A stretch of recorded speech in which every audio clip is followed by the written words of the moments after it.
네, 여러분 모두 감사드립니다. Thank you, everyone. We will now begin the conference. Hello, everyone. We'll now begin the 2025 International Conference on International Korean Broadcasting and Communications.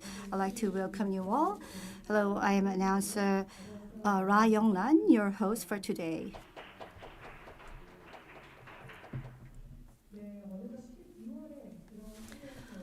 It's December now, and it seems like winter is around the corner. I'm sure you have a very schedule at the end of the year, and thank you for being with us today despite very cold weather. This event has been prepared to look ahead to the future of the media environment on the Korean Peninsula in the age of digital platforms and to explore new directions for inter-Korean exchange policies in broadcasting and communications sectors. Under the theme of unlocking the future of inter-Korean broadcasting and telecommunications cooperation in digital transformation era, we expect this to be a meaningful time where experts from various fields share their deep insights and diverse perspectives. First, we'll hear the opening address from the Director General Jeannie Kwak of Broadcasting Infrastructure Bureau at Korea Media Communication Commission, which hosted this conference. Please welcome and with a round of applause.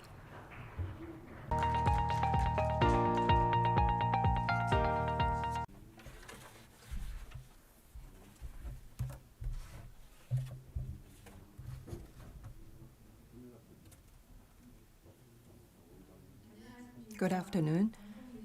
As was introduced, I'm the Director General of Broadcasting Infrastructure Bureau of the Korea Media Communications Commission.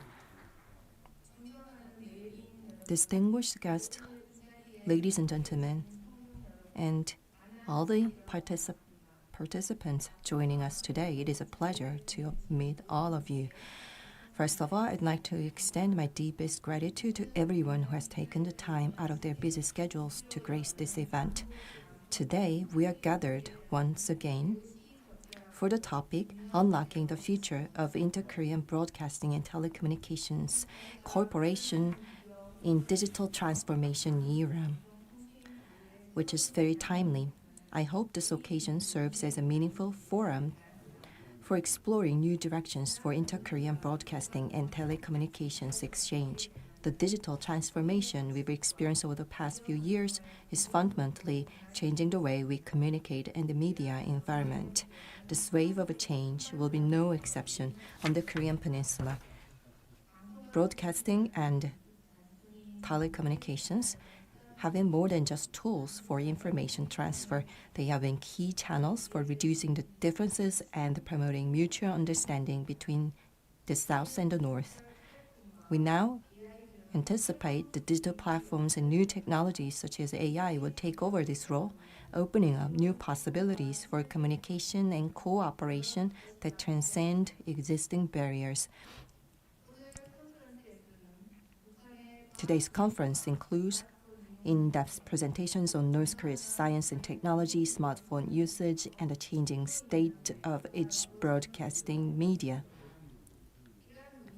These discussions are expected to provide concrete direction on what we need to prepare for and how we can find clues for cooperation in this new digital environment. Of course, there are still many challenges ahead of us, such as strained inter-Korean relations and technical and institutional gaps. These are the tasks that we have to address. However, technology often serves as a powerful medium that transcends political and physical limitations, building mutual trust and laying the groundwork for substantive exchange through digital technologies, therefore, really important. The Broadcasting, Media and Telecommunications Commission will also strive to establish inter-Korean broadcasting and telecommunications exchange policies appropriate for the digital platform era, especially to close the technological gap, review the legal and institutional foundations based on the new media environment, and create a framework for sustainable cooperation. our Commission will spare no effort in providing policy support. I sincerely hope today's event will be a valuable time for us to collectively envision the future of inter-Korean broadcasting and telecommunications cooperation amid the flow of digital transformation and to gather the wisdom needed to turn those possibilities into reality. Once again, I sincerely thank everyone who has joined us today, and I wish you all good health and happiness. Thank you so much. 네, 감사의 박수 부탁드립니다. Thank you for your well remarks. Have talked about what we need to do and a possibility to open up the chapter for new communication in the changing dynamics in inter-Korean relations. Next, we'll have the welcome address from President Lee Sang-gyu of KISTI, who helped prepare this conference. Let's welcome him with big hands.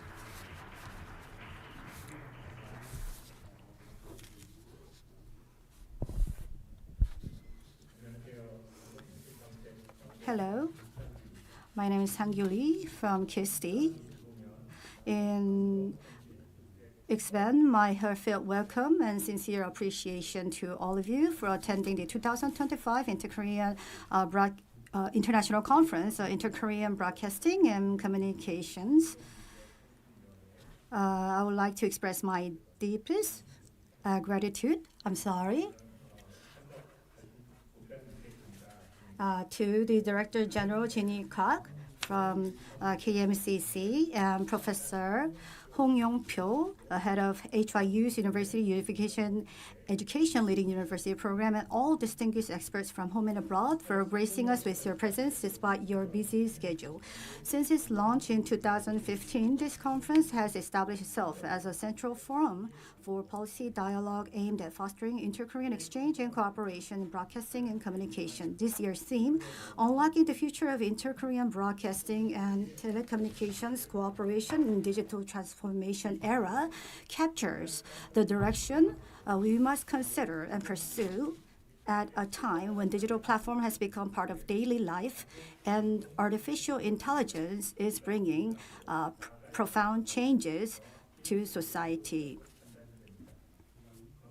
Broadcasting and telecommunications have long served as vital channels of communication between the divided Korean peninsula.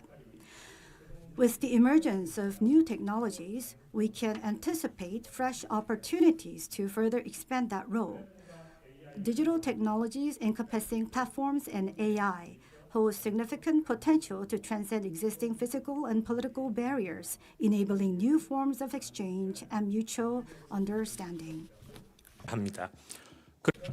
In this regard, today's conference is both timely and highly relevant. Through assessment of North Korea's scientific and technological capabilities, smartphone usage, and the evolving landscape of its broadcasting and media environment, I believe we will gain a deeper understanding of how digital technologies are shaping North Korean society. I'm confident that these discussions will serve as an important starting point in identifying feasible and effective inter-Korean exchange initiatives grounded in AI and digital innovation. As Korea's leading national research institute in the ICT field, KISTI will make every effort to gather the valuable insights shared today and develop them into practicable and actionable policies. I sincerely hope that today's gathering becomes a meaningful forum for discussing the technological and policy wisdom needed to shape a more prosperous and forward-looking future for the Korean Peninsula. Once again, I extend my deepest gratitude to all of you for being here. Thank you. 소중한 말씀 전해주. Thank you so much for such encouraging words. He talked about new possibilities that can be opened with digital technology for inter-Korean broadcasting era. Now, the co-organization of this conference, Hong Yong-pyo, the Unification Education Program Group Director at Hanyang University, will take the platform, come to the podium to deliver his congratulatory remarks.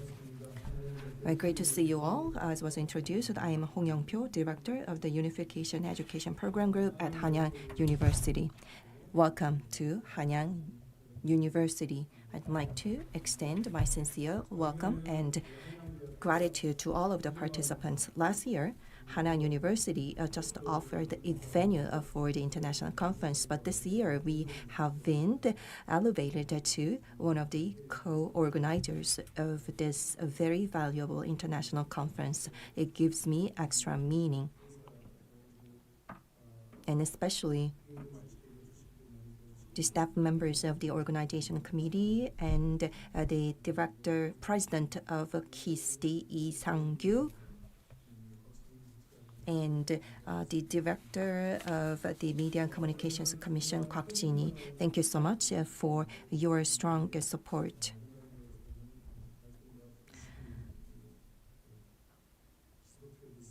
We still witness distrust and conflict on the Korean Peninsula long after the truce, but we have to continue our efforts for the inter-Korean cooperation for a brighter future. And under this circumstance, this international conference has a very important and timely topic.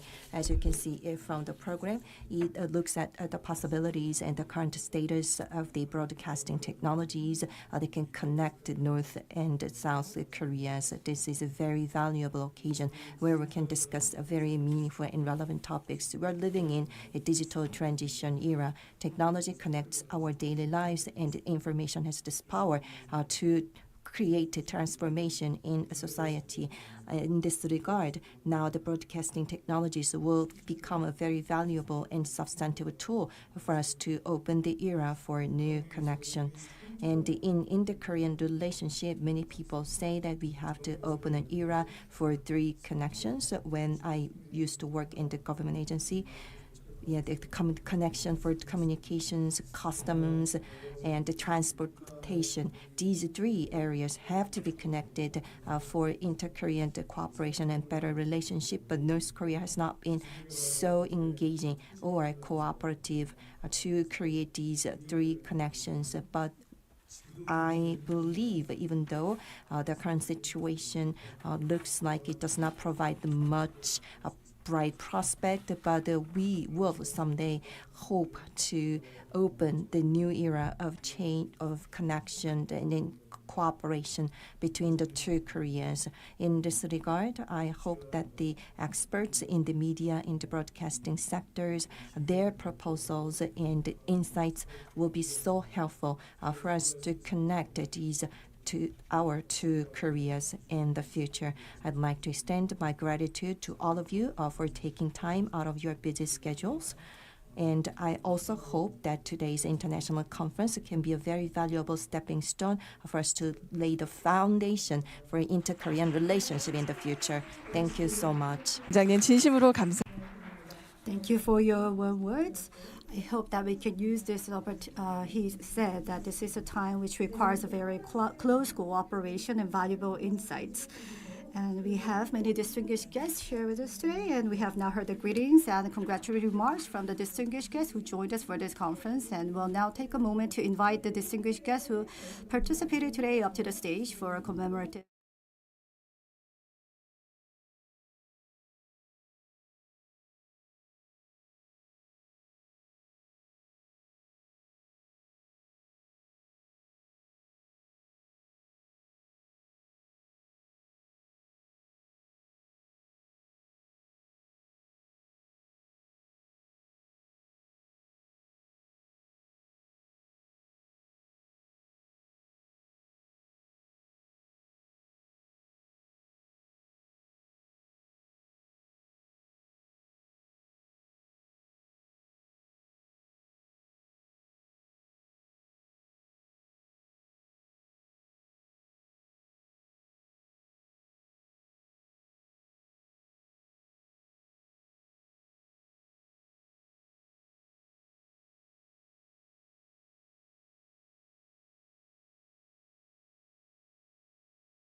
Beginning the conference presentation, I'll briefly explain today's schedule.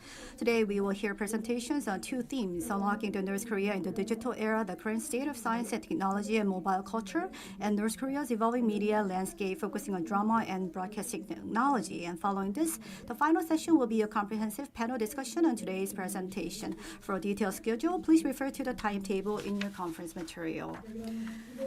We will now begin the first session of the 2025 International Conference on Inter-Korean Broadcasting and Communication. The theme of this session is Unlocking North Korea in the Digital Era, the Current State of Science and Technology and Mobile Culture. First, Professor Park Min-ju of the National Institute for Peace, Unification, and Democratic Education will present on the current state of North Korea's science and technology in 2025. We invite her to the stage. Let's give her a big round of applause.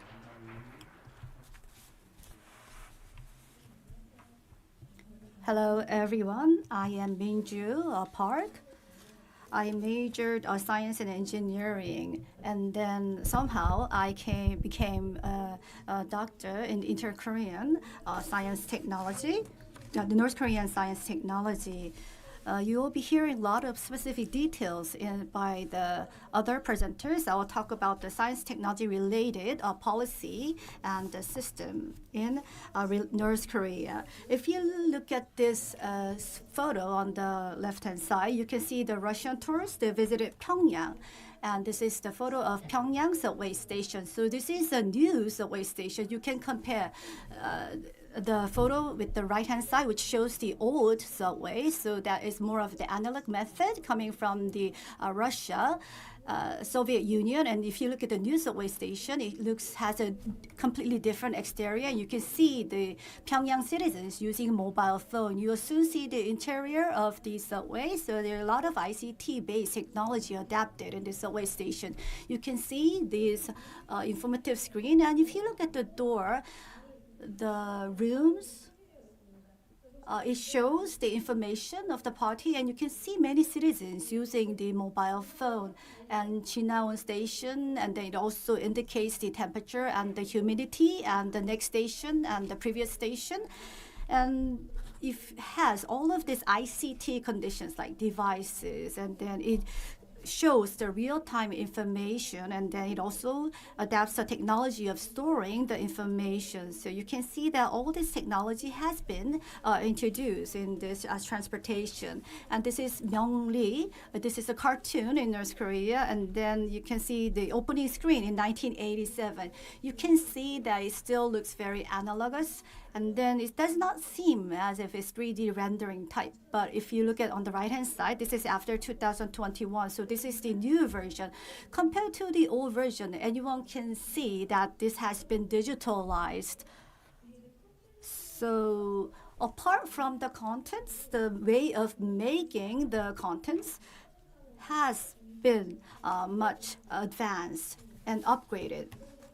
So you can see it has become more elegant, and it has more crisp, clear visual images, and you can see that a lot of information are produced and are being stored, and they have built the foundation to distribute this kind of information. So after the Kim Jong-un took the control, they are focusing a lot in adapting the ICT technology for the national development. And since the Kim Jong-un era, they are emphasizing becoming a science and technology powerhouse. So in 2007, what he said in the National Congress is that more than the socialist country, what needs to come first is for the country to become the science technology powerhouse. And based on science and technology powerhouse, they need to develop into the socialist powerhouse. And what is emphasizing in the Party Congress is that science and technology is the most important strategic resources for the country, and has emphasizing three things, and is trying to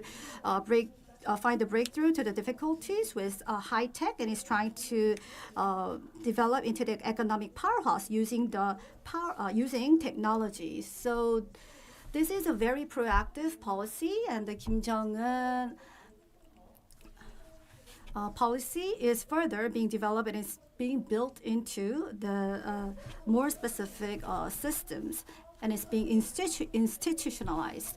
So it has starting from 2016, has opened the party congress, and then for the economic development conference, has added the science and technology. So this shows that across all of the economic sector, it is trying to build the necessary tools in place to support the development of science and technology. So at the end of the year and the beginning of the year, it sets the budget for the science and technology, and starting from 2012 has gradually increased, and then it was put onto hold during the COVID era. And you can see that after the COVID, it is showing a recovery trend and it's gradually increasing. So you can see that it's making a lot of investment in science and technology. So in 2016, during the party conference, it has embedded the science technology in its economic policy. And the first thing that it mentioned was the finding a breakthrough.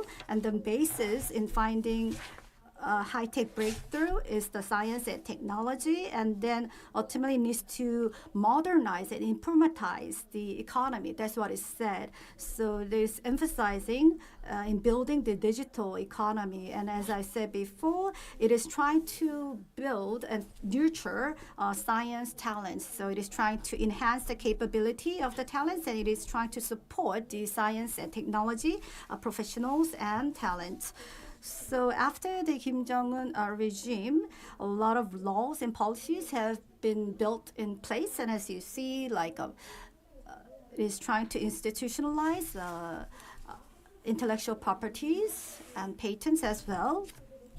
So you can see some differences in policies and structures in North Korea. Once the party makes a decision, the cabinet specifies the policies that has been set by the parties. So the party is at the very top. So if the Science and Education Department sets the policy for the science and technology, the cabinet will receive it and will further specify this policy direction. And there is the SAS in North Korea. So more of the science and technology is headed by SS. In Korea, we have Posttech, and we have a lot of company center institutions. But in case of North Korea, it's centered or led by SSS. Was established during the war. So a lot of science-led researches is led by SAS. So there are a lot of, and then there is also State Science and Technology Commission, which holds exhibition. And then there's also ministries and the cabinet. So there are the research organizations and the Office of Science and Technologies and the laboratories or the research institutions that related to ICT. There is the Information Industry Cabinet that was launched in 2023. So were various institutions that were dispersed in the past, but that has been integrated into the Information Industry Cabinet. So this Information Industry Cabinet has been newly launched in North Korea. And one characteristic that we can find here is that the military division and the civilian division is completely separated in North Korea. So what I'm telling you now mostly related to the civilian sector and the people related to the people's economy. So the science technology or in the ICT, you can think of it in addition to the information industry cabinet. And then is the integration of research and production with market linkage. So during the Kim Jong-il era, they also emphasized the integration of the research and production. And after Kim Jong-un is also it also started to integrate it with the market or sales. So in the cabinet level and the university, it is conducting the research and manufacturing products and then trying to sell those products. So like trading companies and science technology institutions have been built. So university, they are not just teaching students, but they are also producing products and selling them so that they can get profit. And that profit are sometimes paid to the government, or they are also using it for the operation. So Kim Jong-un, after he for the patent, he is acknowledging the patent, and then he's also paying the compensation for the development, and then he's also hosting various exhibitions so that people who are interested can see the exhibitions and then purchase the products, and they also find the opportunity for technology collaborations, and then he's selecting top 10 technology companies and announcing it every year. And through this, it is trying to inform or market the products and trying to further expand the market. And if you look here, you can see various different kinds of exhibitions that are being held. On the left-hand side, this is like for the product marketing. And then in the middle, you can see the robot vacuum cleaner that is used at homes, and this was also rolled out during these exhibitions, and they have been holding this exhibition every year since 2019 to display AI and IT related products, and the customers visit these exhibitions and purchase products they're interested in. And this is also a forum for technology collaboration.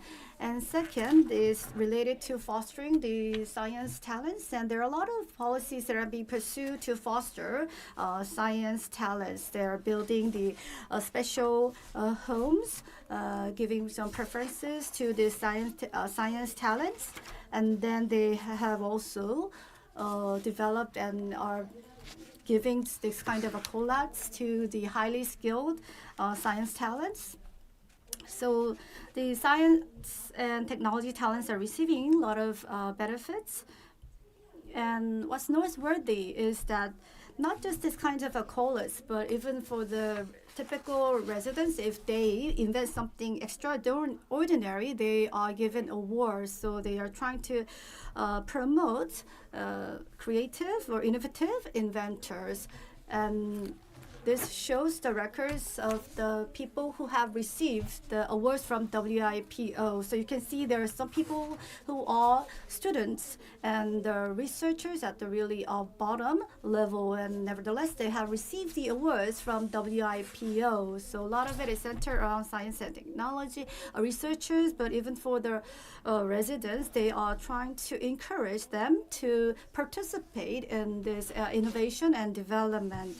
And this is the policies to develop all of the public into to be equipped with the science skills, and is trying to provide a close support. So this is ICT-based education. So in the past, to re-educate the workers, they operated the program of receiving training while working. So they would establish a department at universities, and they receive the training after completing the award. But they have took one step further. So they have made Kim Il-sung University and Kim Il-chek University of Technology. They have established a hub, and it's connected with the factories. So in the companies, the workers will receive the university education. And if they don't have the enough space in the province, they will build this e-library. And then in the county level, they establish the future hubs so that workers can receive like intranet education. So this IT-based education is further being promoted. And one of the reasons of promoting this ICT education is because they have all male have to serve in the military for 10 years, and after serving in the military, there are a lot of knowledge that they have learned diminished. So to re-educate the people who have served in the military, they are providing this kind of training. So 130,000 people receive this kind of degree, and it's very difficult in North Korea to obtain PhD degree. It's much more difficult to earn PhD degree compared to Korea. So the judgment process is very strict, and in case of science and engineering, they have to conduct research that's very closely related to reality. So in order to obtain the degree, the science engineer have to apply the research topic in the actual factory production. So it doesn't just end in theoretical stage. They have to test it and prove it for the person to retain the degree. And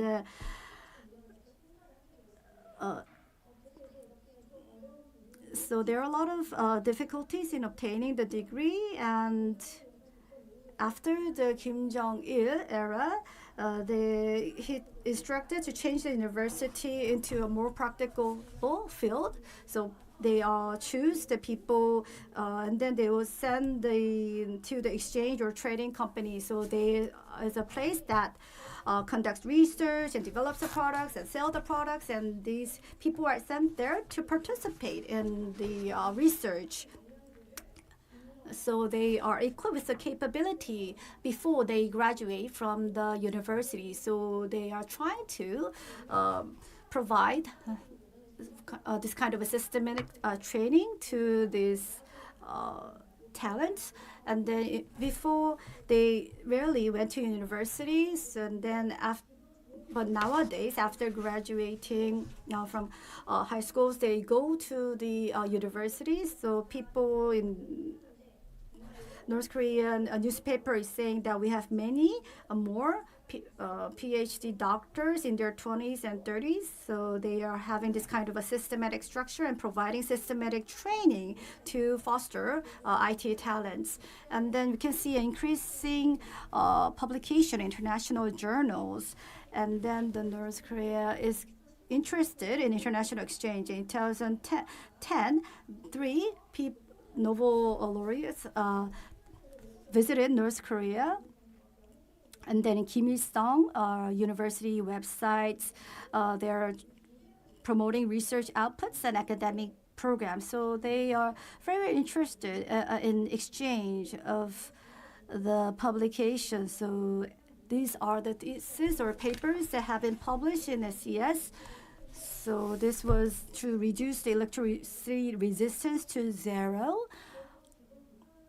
So North Korea, if we look at the participation in international journals, we can see that they are making a lot of efforts in the research in the advanced fields, and they are also expanding the STEM area as well. So they are actively promoting ICT and technology education starting from mid-2010 in the secondary middle schools and the upper middle schools. Students are obtaining the ICT training, and because of this, in North Korea, the youth in North Korea, they are using mobile phone and they're using laptop, even though they're expensive, and they get training at school. So compared to the older generation, there is a digital gap. So they have increased the hours of teaching the science and ICT subjects at schools. And it was 10-year mandatory education, and that has been changed to 12-year mandatory education. So they are trying to foster science and technology expertise. And then it started with CNC, and then North Korea has been interested in automatization since the past. So it has been long since North Korea paid interest and made efforts in ICT development, and that was in 2010, and then in 2019, North Korean students received an award in a global stage. So they're making this kind of progress, and they have built this kind of foundation since a long time ago. So they're making a lot of efforts and making a lot of investment. And you can see 자강역 here. So this is operated at the cabinet level. So there are factories and the companies and the research institutions, and if they post the technologies they have, then the companies that need those technology will contact the relevant party or will exchange the information. So this is a platform for technology exchange, and this is led at the state level.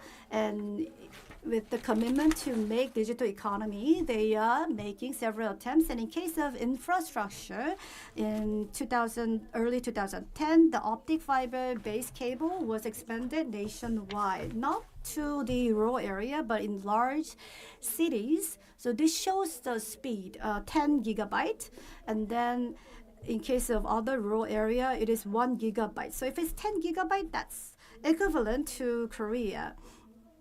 So optic fiber based hardware has been built in North Korea for quite a while, and even though it is limited for some researchers, if they get permission in advance, they can get access to the internet. And then they are building this optics cable and Hanyang network and through media network. The residents can also get access to the intranet. And then there is the personal authentication, and through device number, they are trying to build more security measures in place. And in case of hardware, there is ؐHIM computer hardware. So this was a Âchim Computer Panda JVC, was a JV with Chinese companies. So they are making hardware through this kind of a joint venture company, and they're also making desktop. But in case of memory and semiconductor, they cannot secure it on their own. So they are importing it from China. And in case of OS, they're using China Red Star. So this is Linux based, and people are secretly customizing it to the Android version. And if you look at this cell phone here, this is a smartphone, and there are many companies manufacturing smartphones, and then it depends time to time, but 10 companies, and there's about 55 brands. And what you see in this photo is made by Hanyang University, and it's called Jindale 7. And what Jindale means in Korea is Kim Jong-suk. It's a signal that symbolizes Kim Jong-suk, who is a wife of Kim Il-sung. And then you can see that AI or VR AI has been adapted. It also has the voice recognition technology. And when developing this product, what the company did was that in Kim Il-sung University or Kim Chaek University of Technology, they invited the experts to participate in the development of this product. So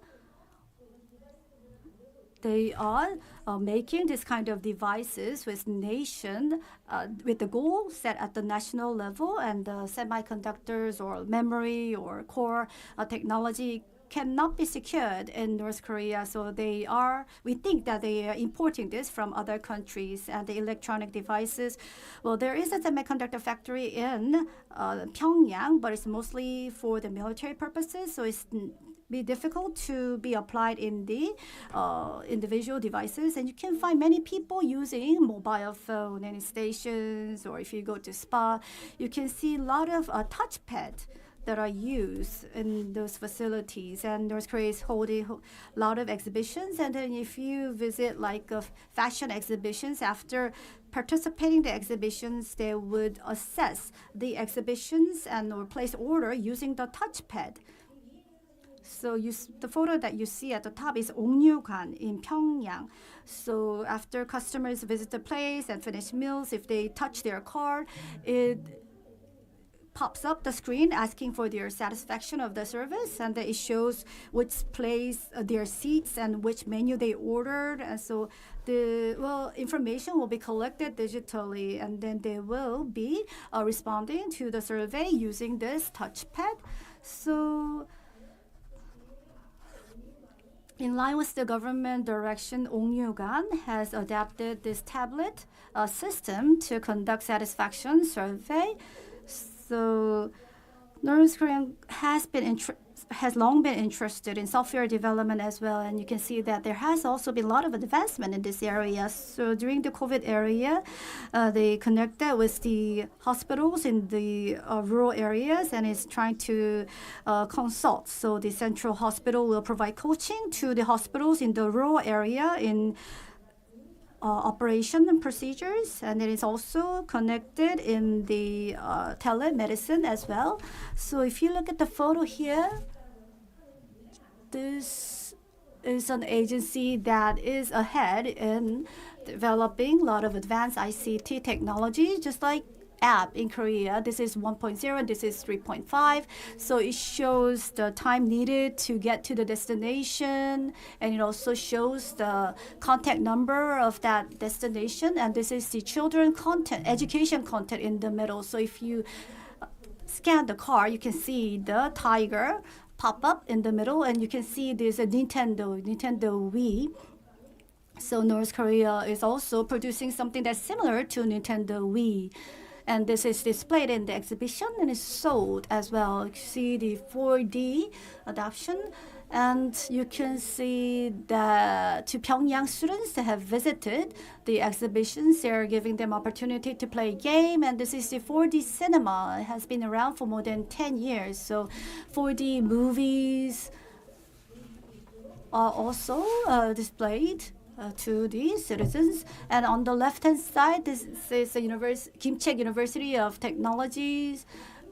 So there are a lot of programs that are operated related to science and technology. And if they pronounce the English, this app will listen to it and make corrections if necessary. And this kind of program, well, students after finishing studying and then will take exam and then will get assessed through test, and that score will also be delivered to parents. And you will hear more of this later about this mobile economy related content. So you can see the like cell phone, and they're also manufacturing tablet devices as well. So if we look at what are some of the cooperation areas in the future, as you can see, they are trying to further expand the digitalization of its domestic economy. However, there will be some digital gap and the gap between the rich and poor. And because North Korea is interested in AI, in the areas of AI, they will try to further expand the scope. However, they will also strengthening the surveillance and monitoring as well. So these will further be strengthened along with the ICT development. I'm sure you heard about the Lazarus.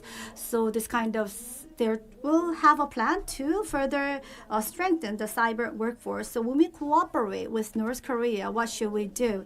So before North Korea sanction is, we can think of expanding cooperation in the area where there aren't sanctions. So in the digital co-op, we can find some opportunities for digital cooperation in health and epidemic control. And then North Korea is also heavily affected by the disaster and climate changes. So for the new security, I think there will be some opportunity to cooperate by sharing information on satellite weather, flood forecasting, and pest control. So we can also cooperate in building basic statistics and data infrastructure.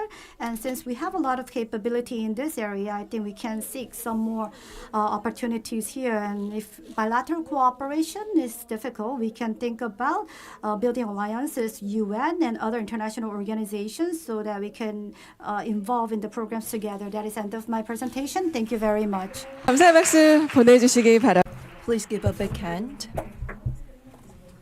She gave us a very detailed information of the current status of North Korea's science and technology development. Thank you so much, Professor. I'd like to move on to the next presentation. Next presentation will be delivered by Senior Fellow of Stimson Center, Martin Williams. The presentation topic is smartphone usage in North Korea. Next speaker, Martin Williams, Senior Fellow of Stimson Center. He will give us a presentation on smartphone uses in North Korea. Please welcome him onto the podium with a big round of applause. 여러분, 따뜻한 박수로 환영해 주십시오.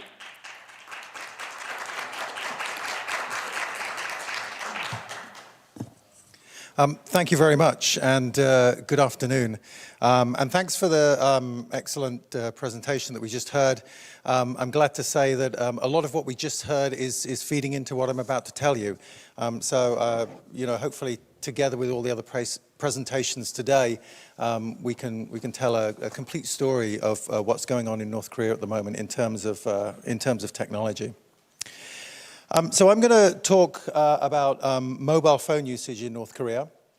And I'm going to center it a little bit more on the sort of entertainment side, so that I'm covering not just the communications part of the conference, but also the broadcasting part of the conference as well. So first of all, just some background. North Korea first got cellular telephones in 2000 with a 2G network. The 2G network didn't last very long, but around 2008, a new 3G network launched. That was from a company called Koreolink that was partly funded by an Egyptian telecom operator. Koreolink worked on their own for a few years, And then there was a little bit of a political fallout with the North Korean government, and North Korea launched a rival operator. So around 2015, a second 3G operator launched. And then most recently in 2024, a 4G network launched. The 4G network has been launched only by the government-run operator. So the original operator is only using 3G at the moment, but this new operator is using 4G. If you think about the development of the technology versus what we experience in the rest of the world, North Korea is about one generation behind. Some of that is probably because it takes them longer to get equipment.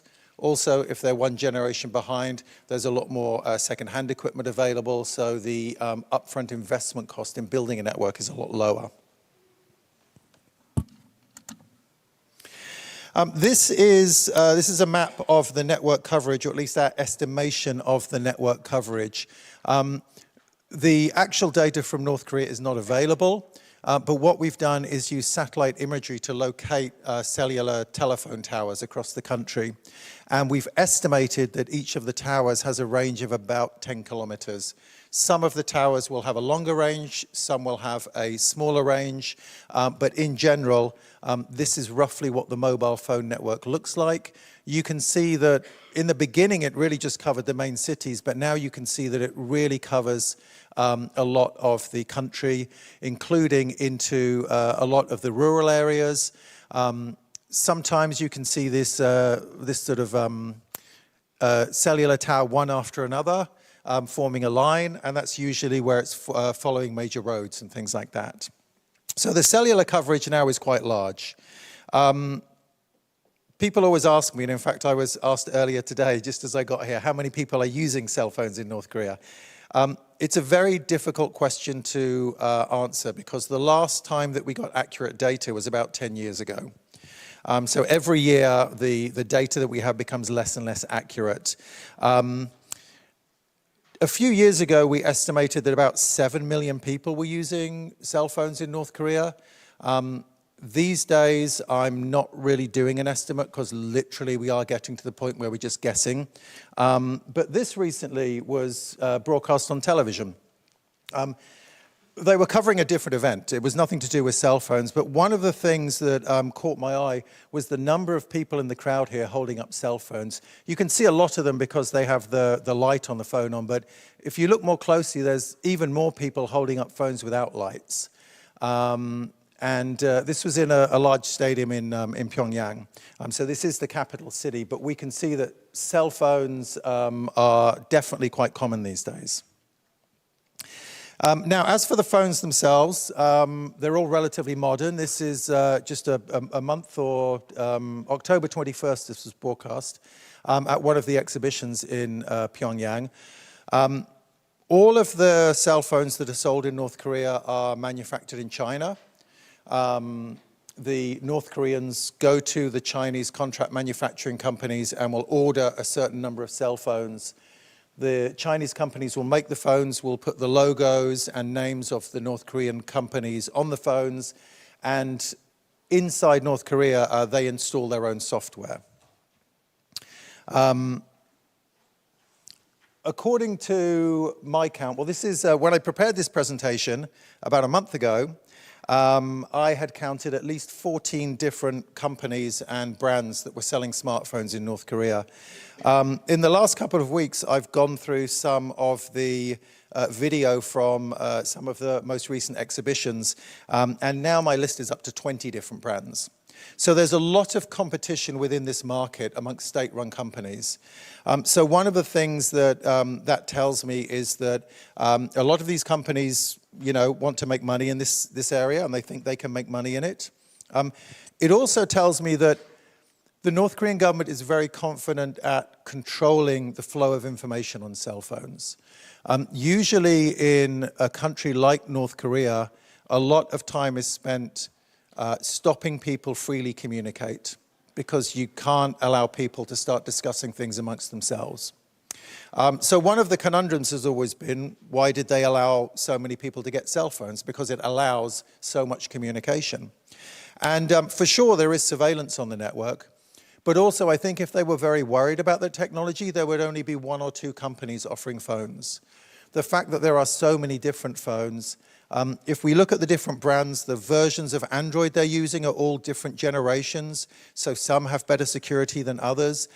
There's not a lot of central control over the software and what's on the phones, which is quite interesting.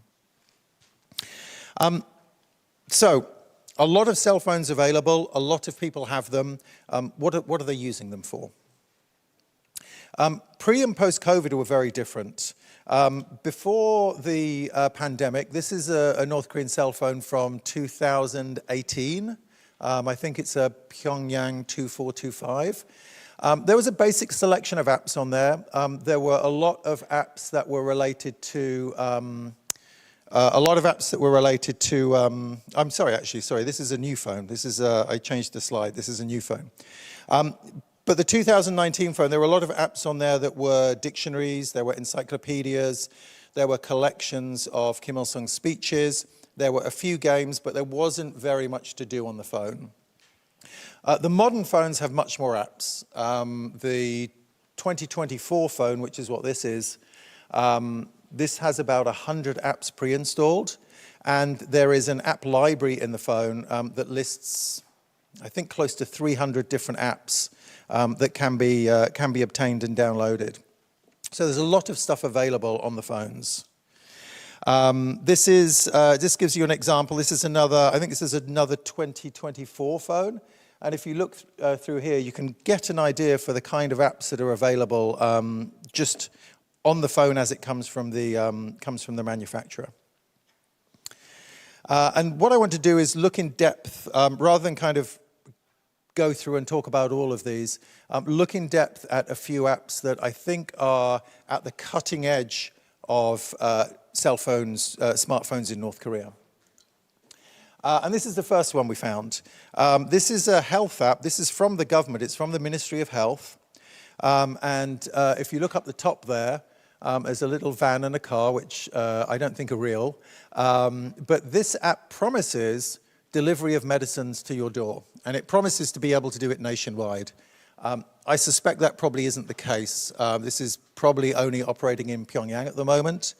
But we were able to get into the app and we were able to access the database.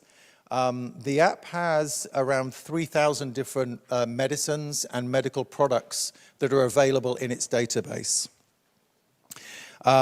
Interestingly, one of the things that we see in the app, which is from the Health Electronic Pharmacy, which is part of the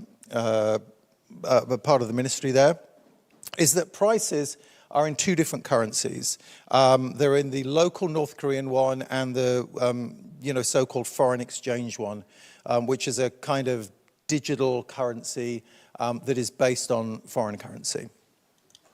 So this is an example of a couple of things. This is the cheapest and the most expensive things that are in the app. But if you look at these prices, you'll see that some prices are in red and some prices are in blue. The blue prices are the regular domestic North Korean won, the paper money that everybody has. The red prices are the foreign exchange one. This doesn't exist in physical form. The only way you can get this is electronically, but you have to start with dollars or yuan or euros or some foreign currency. And you put this money into the account with the app, and then you can buy these products. Coincidentally, everything that's priced in red, they're foreign goods. A lot of the goods that are in blue are the domestic goods. So this is a ministry-run app that is offering products in essentially local or foreign currency. And one of the interesting things has been to see with the latest phones how much the use of foreign currency has been adopted inside all of the official apps. It's not just this app, but many of the apps now support not just local currency, but foreign currency as well. One of the other things we were surprised at with the new phones was the use of electronic payments. In the last 5 years, the use of electronic payments seems to have dramatically grown in Pyongyang, thanks to the use of smartphones. In Professor Park's talk, she was talking about some of the electronic currencies and some of the cards. These days, some of those cards have become digital, but also some software companies have launched their own electronic money systems. And this is a photo from Pyongyang from a tourist that went earlier this year. And you can see at least 5 different QR codes there for paying in different currency, paying in different electronic wallets. These are the electronic wallets that we've seen on phones. Some of them are related to the earlier physical payment systems. Down at the bottom, for example, the Johnson card. But the Samsung e-wallet, for example, is nothing to do with a bank. It all comes from a state-run software company. And this is what this is the most interesting of the apps, the Samsung e-wallet, and that's what the app looks like. This is a poster that was, someone took a photo of a poster earlier this year in Pyongyang that was advertising the kinds of services that you can do with this. So it's more than just an electronic payment system. You can download apps with it. You can recharge from your existing cards. You can book tickets. There's all sorts of things you can do with it. This is the home screen of the app. And this is a list of all of the different sections on the home screen. So this is really starting to become quite a sophisticated use of cell phones.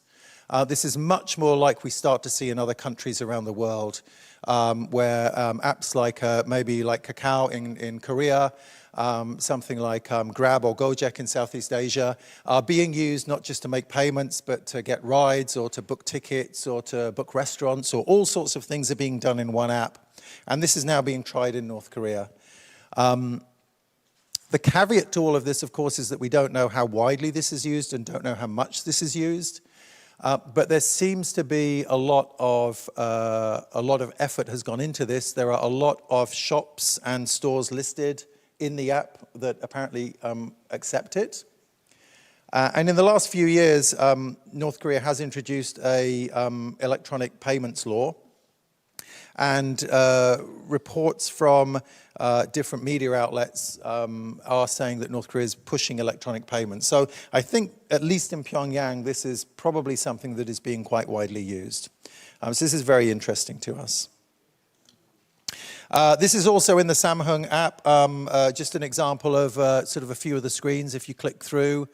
One of the most interesting screens in the middle there is the push to send the grain coupons to a digital format. This is something that we noticed on the app. And recently, Daily NK asked their correspondents in North Korea about this. And this is something that's happening. Part of the reason it's happening is not just for the convenience of consumers, but as you start to take things like this digital, there starts to be an electronic trail, and it starts to make embezzlement and theft more difficult because everything is recorded electronically. It also makes it more difficult for people to use counterfeit coupons and things like that. So it's way more than just convenience that all of this stuff is going online. One of the other things in recent North Korean phones is lots of apps and lots of games. This is just a selection of some of the games that we found in the phones. The use of the games in the phones is interesting. North Korea has for a long time been trying to stamp out the consumption of foreign media. It's been threatening people and putting people in jail and giving them fines for watching movies and TV shows from around the world. What I believe is happening, and what all of this is part of, is that you can't just tell people not to watch stuff if you don't give them an alternative. We're going to hear a little bit later about the expansion of digital television in North Korea. North Korea is giving people more domestic entertainment, more officially sanctioned entertainment. And part of that is a lot more of gaming apps on smartphones. It's not a North Korea thing, right? All you've got to do is go on the subway in any country around the world and everybody is absorbed in their smartphones. So I think this is part of it, is that if you give people a lot of things to do, some of the people are less likely to consume foreign media. Not everybody, but some of them. Part of this, which is something else we saw new on the cell phones, is a system called Manbang. Now, this is Manbang back in, I think, about 2015. It launched 10 years ago. It was a set-top box, and it worked on the internal data network. It wasn't anything wireless. And it allowed you to watch the 4 television channels from Pyongyang across the internet, or intranet. So if you didn't live in Pyongyang, you only had access to 1 channel. If you subscribed to this service, you could get 4 channels. You could also watch things on demand. That was 10 years ago. Today, on the left, that is the screen of the Manbang app in the cell phone. It's promising all of this television on demand, but in a cell phone. One of the other things that interests me is not just people watching TV on their cell phones, but if you look at the bottom of the screen there, and I've enlarged it on the next slide here, they've also evolved this service. And the service is not just about watching television anymore. This appears to be North Korea's first cable TV service, albeit it's not traditional cable, it's IPTV, but it's essentially cable TV. At one of the recent exhibitions, they were showing this screen. And this shows that they're running a 20-channel service, which is somewhat of a revolution, I think, in North Korean broadcasting. Until a few years ago, most of North Korea got 1 television channel, and it came on air at 3 p.m. and went off air at 10 p.m., just a few hours a day. We've seen the expansion of digital TV, but even with digital TV, the most you can ever get is 3 channels at the same time. Manbang is a subscription service, but according to what we see in the app and according to what we see here, they're running 20 channels 24 hours a day. Each of the channels is, there's a bit of a close-up of them. One of the channels down in the bottom appears to be just audio, a radio broadcast. There's a foreign movies channel, which is interesting. I think it's the channel 15 there. In some of the shots on North Korean TV of this exhibition, that screen was blurred out, and in other shots they forgot to do it. So I managed to get one shot where it wasn't blurred out. But these are the channels. Again, I think this is giving people alternatives to foreign movies and foreign entertainment. They're probably not as interesting as watching foreign movies and foreign entertainment, but I think there's probably quite a large number of North Koreans who are kind of on the fence. They're probably consuming foreign entertainment because they're bored, but they're probably worried about getting caught. So if you're worried about getting caught and you've got an alternative to watch, then I think some people are probably going to watch the alternative. This is all state approved, obviously, but it's not all propaganda, and that's what makes it really interesting. For example, Channel 6 there is a lot of science, and as we just heard, science and technology education is very important in North Korea. So there's a whole channel just of science and technology. Sports is big as well. The university student channel, there's music, cartoons, foreign films, Channel 16, which is the nature documentaries. There's a lot of non-hardcore propaganda to watch. It's a subscription service, but it's also on the smartphones as well. So that's something that has come in since probably around the end of COVID. Another one of the apps on the phone, North Korea has a long-running video production house called µran that imports a lot of content from around the world and sells it on DVD. This is from October last year in the Pyongyang metro. You can see some of the µran DVDs on sale alongside North Korean books and things like that. Smartphones now have a µran video app where you can access all of this content. You can stream it over the 3G or 4G networks. Again, this is taking entertainment into people's hands. It's a much more sophisticated use of smartphones than we'd seen before COVID. It's also interesting that they're doing this on 3G, which is relatively slow, but 4G certainly can support this. And one of the things I was able to do was I was able to access the database of content in the app, and I was able to pull it out. And the version of the app I had a database of about 18,000 different videos that were available for purchase. The vast majority of them, about 1/4 of them, were Chinese movies and TV series. Some of them were quite recent, some of them from the last few years, some of them were very old. 900 were Soviet, not Russian, but Soviet, which gives you an idea about how old some of these movies were. If you look through, you can see that a lot of the other content that had been categorized in the database comes from countries that were former Soviet bloc countries, Eastern Europe, places like Cuba, and countries like that. India also, because a lot of the Bollywood movies are very non-threatening in terms of any overt political messaging and things like that. So this was some of the stuff in the app. Again, this is a list of 18,000 videos, so I wasn't able to go through every one, but some of them were categorized, so I was able to pull this information out. There were also thousands and thousands of videos that were categorized according to the subject, but not the country of origin. And these are some of the most popular categories. Thousands of videos on language learning. Most of them, probably about at least half of them, were English language. A very large chunk were Chinese, and then there were videos for all sorts of other languages as well. So language learning, lots and lots of content. Natural history, again, very non-threatening, very easy to bring into North Korea because you don't have to censor very much. Sports, lots of stuff, especially football, but lots of other sports as well. Cooking, science and technology. And then interestingly, there were some software tutorials. One was, I think, about using Photoshop. So that was in there as well.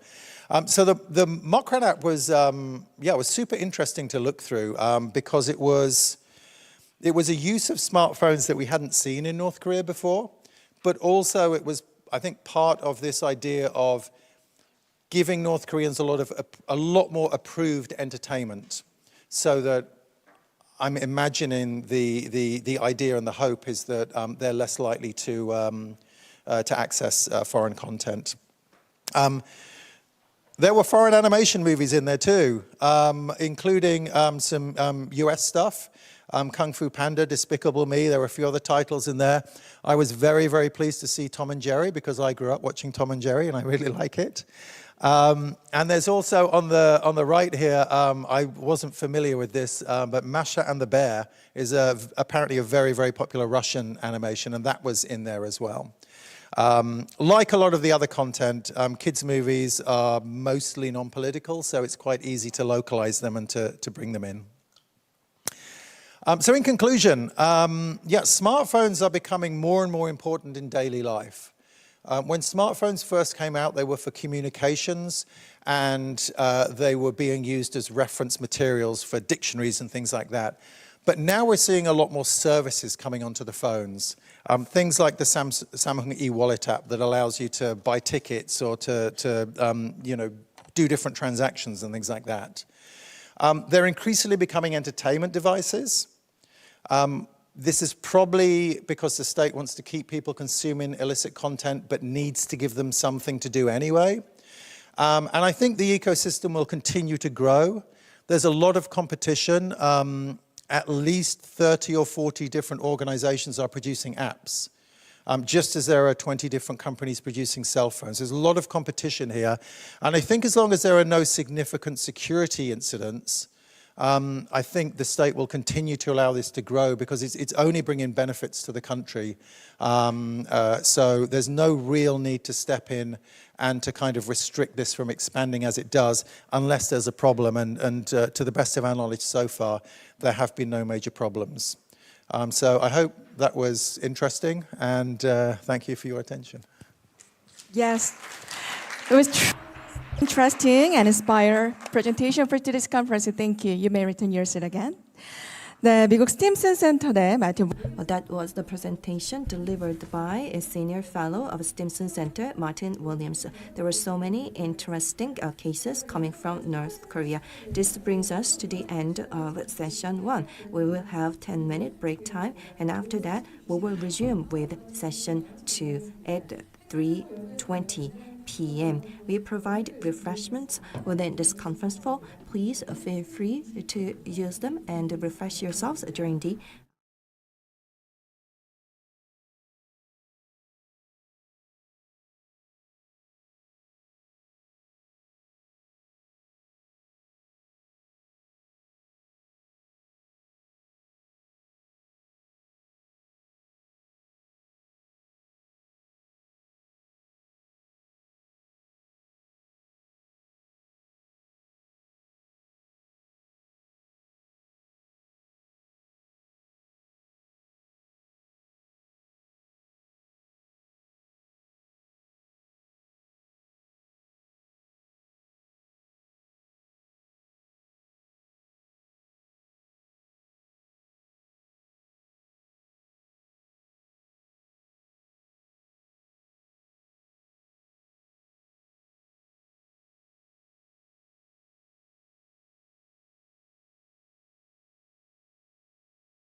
참석자분들께 잠시 안내 말씀드리겠습니다. 현재 시간 3시 19분이 되었습니다.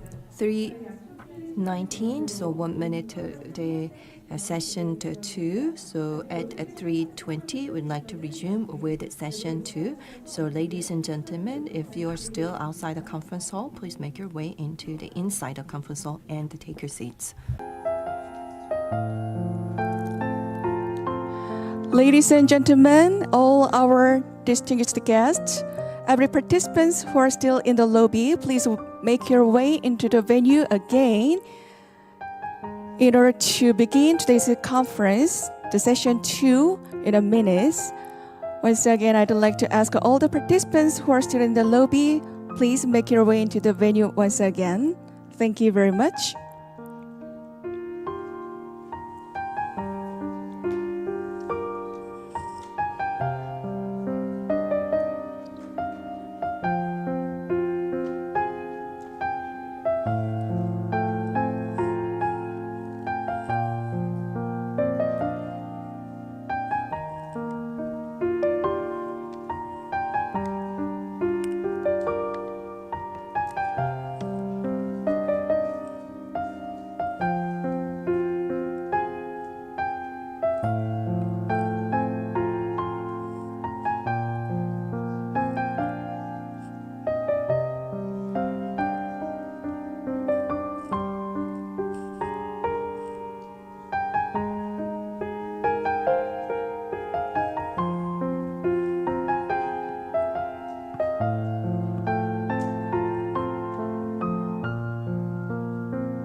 네. May I have your attention? I'd like to start session 2 shortly.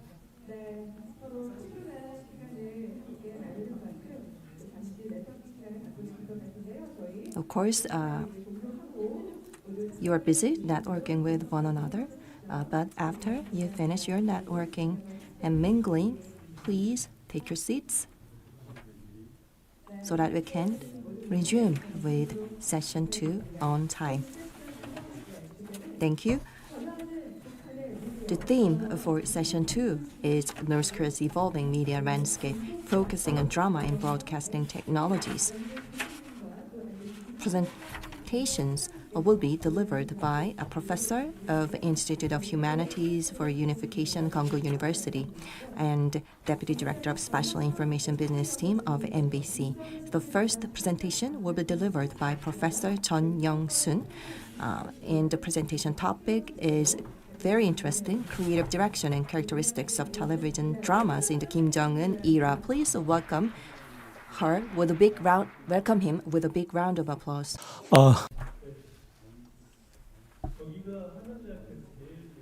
This is the best place in Hanyang University. It has special significance and history. It is a great honor for me to deliver presentation today. I am teaching students at Kongo University that are also involved in research as well. My name is Chun Young-sun. Nice to meet you.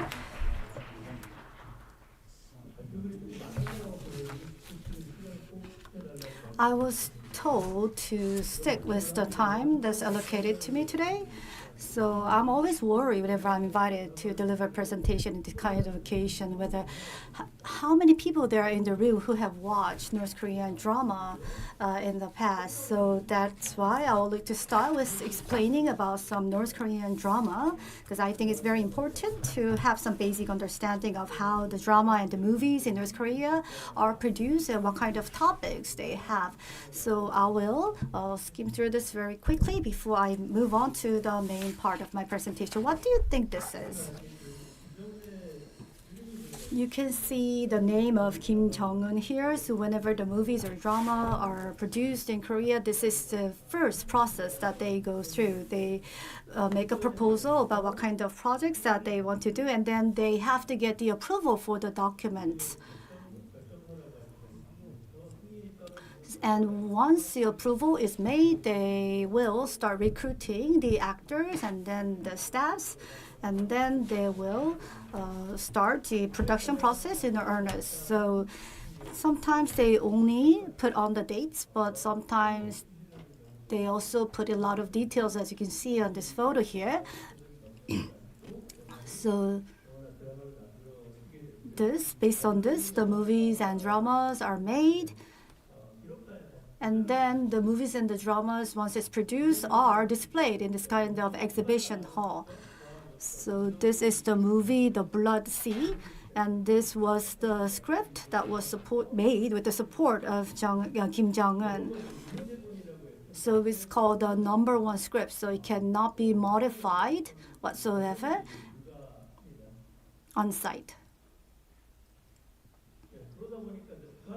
So that's why North Korea movies, it's not related with how popular it is. So topic is the most important thing in making the movies. So the movies and the dramas, including short drama, you have to talk about and have a topic to contribute to the society. For example, non-smoking, or how to foster cell phone etiquette.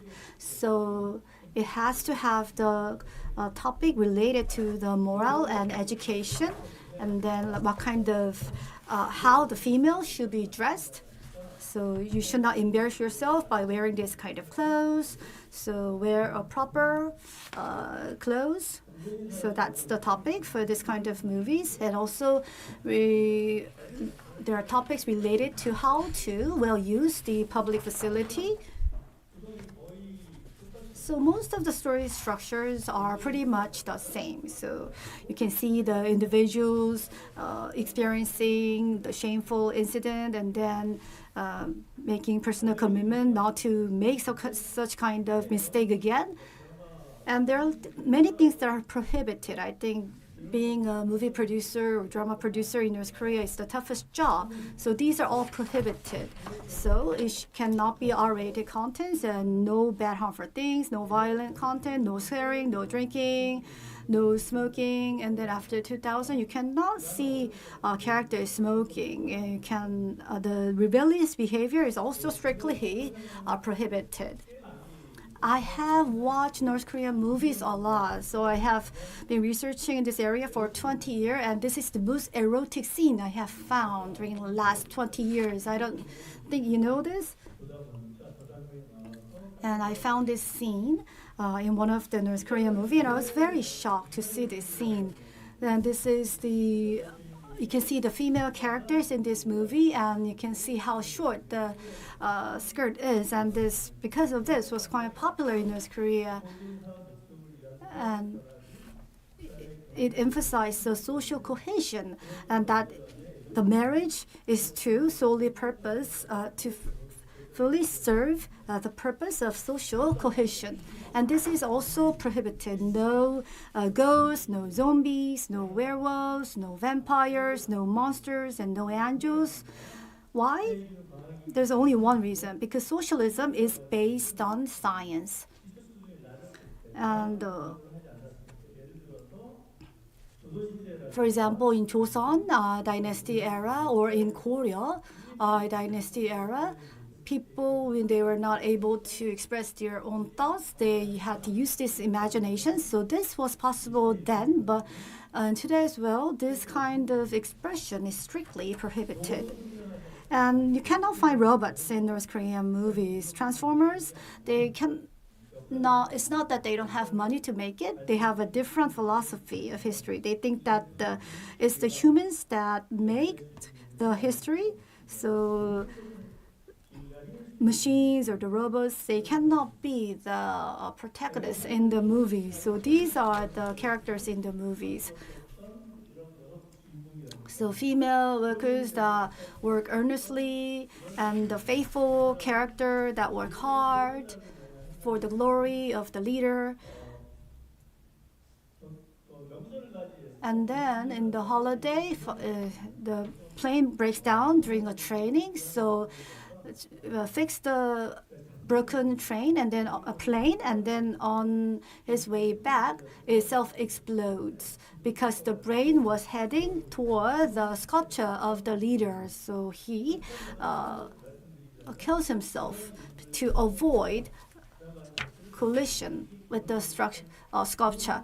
So this is the basic theme or the basic contents of all North Korean drama. The reason why I'm telling you all this is that because we are sensing some changes after the Kim Jong-un regime.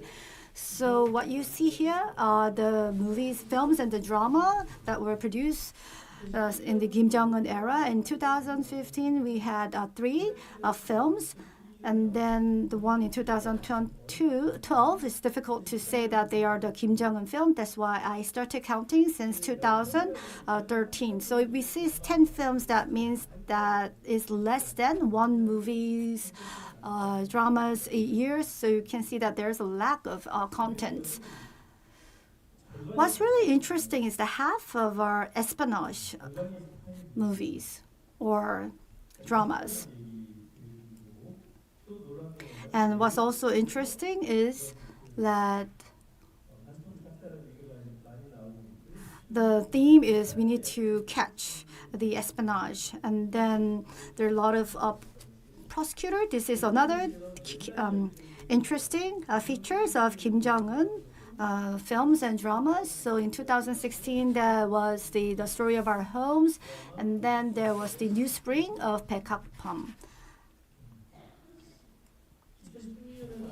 So this was released in 2010, and as I've explained before, these are the main character in the movies. They're always the young people, the youth, the actual character, and the most glorious life is being the model for the movies, for the films or drama. So this is the Chang, the real character. So this movie was produced based on this real character named Chang. So she took after 7 orphans. That is the main storyline of this film. So why was this made into a movie? So one of the greatest accomplishments during Kim Jong-un era is after to the orphans who don't have parents to take care of them, for the glory of the nation, she sacrificed herself. So she became an idol,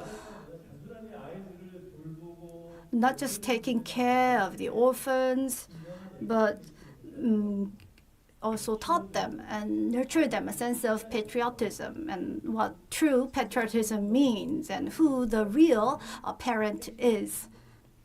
So that is the essence of the film.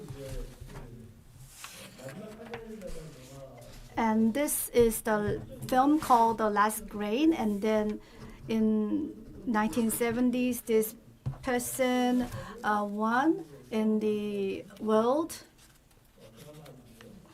ping pong tournament. So this is how the movie starts. It says the Democratic People's Republic Korea versus South Korea, and Chung Young-suk and Bang Young-sun, they compete in the game, and this is how the movie starts. So it displays the inter-Korean relations as a confrontation relations, and by showing the character who won from this tournament, it is trying to increase the sense of patriotism. And you can see that it all has the North Korean flags at the back of the scene. This is also a real character, and she won this World Table Tennis Tournament in 1975, and then in 1977, she also won the game. So she won the World Table Tennis Tournament 2 times in a row. So for this table tennis player, Pyongyang attracted the world table tennis tournament. And North Korea said that it would invite the player from South Korea, but it ended up not inviting the South Korean player. And then North Korea said that we should make a one team, but that was not it failed to reach an agreement. So there was this international table tennis tournament in Pyongyang. But due to sluggish conditions, he ranked number 3 in this tournament that was held in Pyongyang. So why is the background in 1970s? So it is trying to show its history where it won the world tournament to further strengthen the glory and fame of North Korea.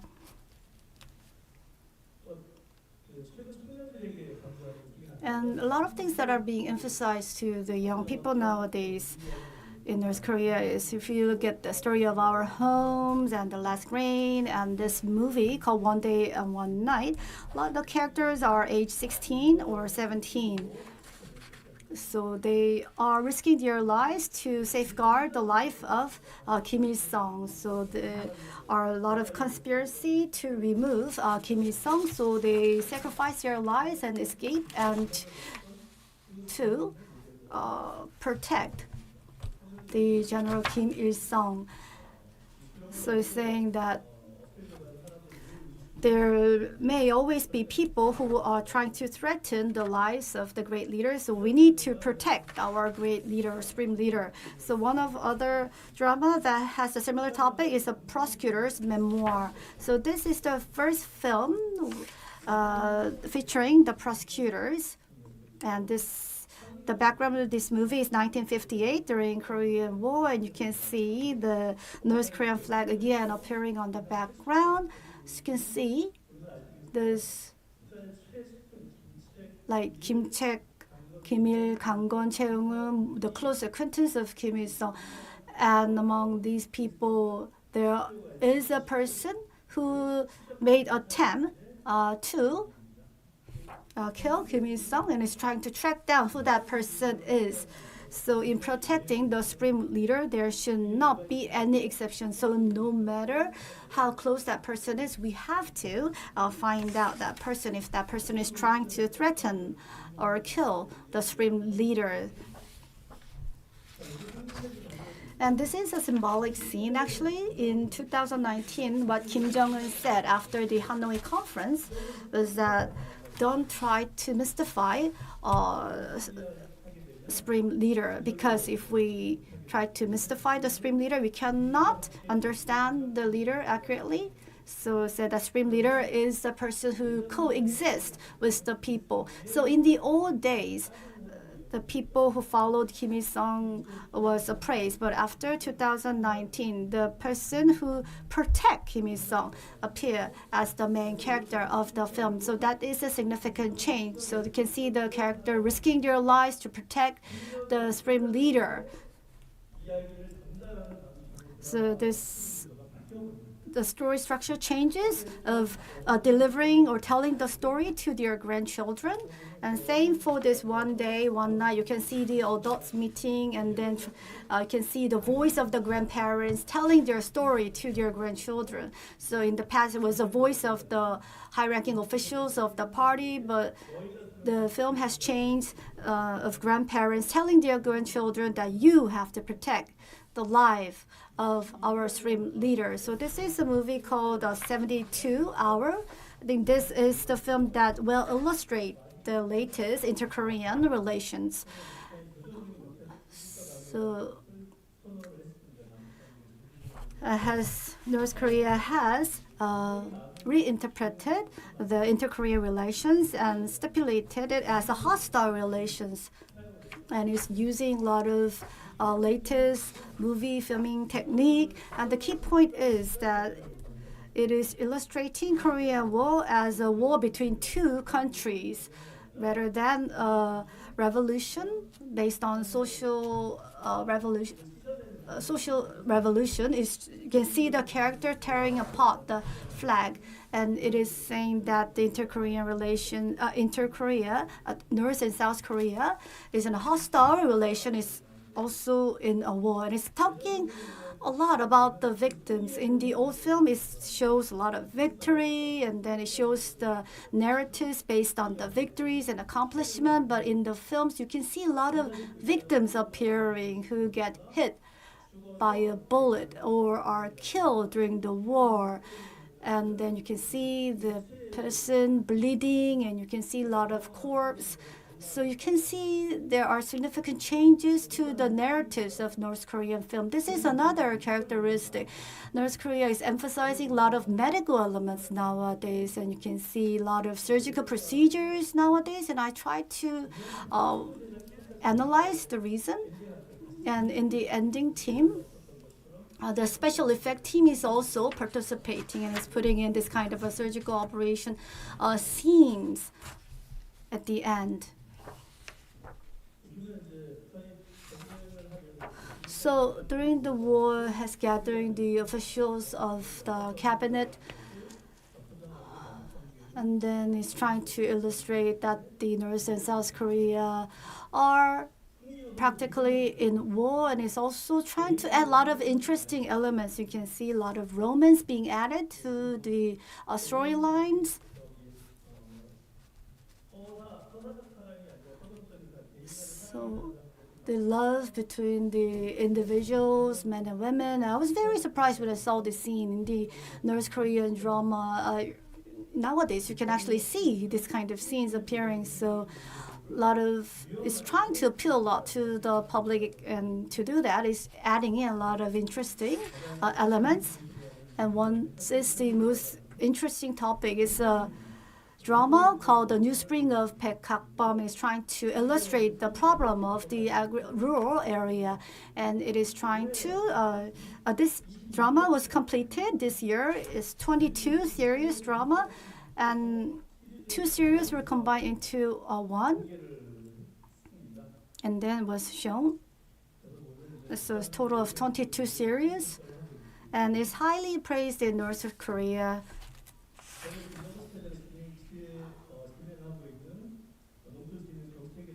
So it is showing realistically showing the agriculture promotion policies that's implemented by Kim Jong-un, and the actors, they actually resided in the farm villages to will illustrate the reality of the North Korean rural area. And what the defectors are saying about this after watching this drama is that this is well made, and it has a lot of Korean drama elements included. And many young people are trying to flee from watching this North Korean drama film, so it's trying to make it more realistic to get the audience back. So this was actually the most interesting drama I've seen so far among all the North Korean drama, because it had a really turn at the end, and then it is realistically expressing the reality of the rural life, and then is trying to disclose some of the and you can see a lot of the romance happening between men and women, and it is trying to expose the officials' corruption, which I found was most surprising.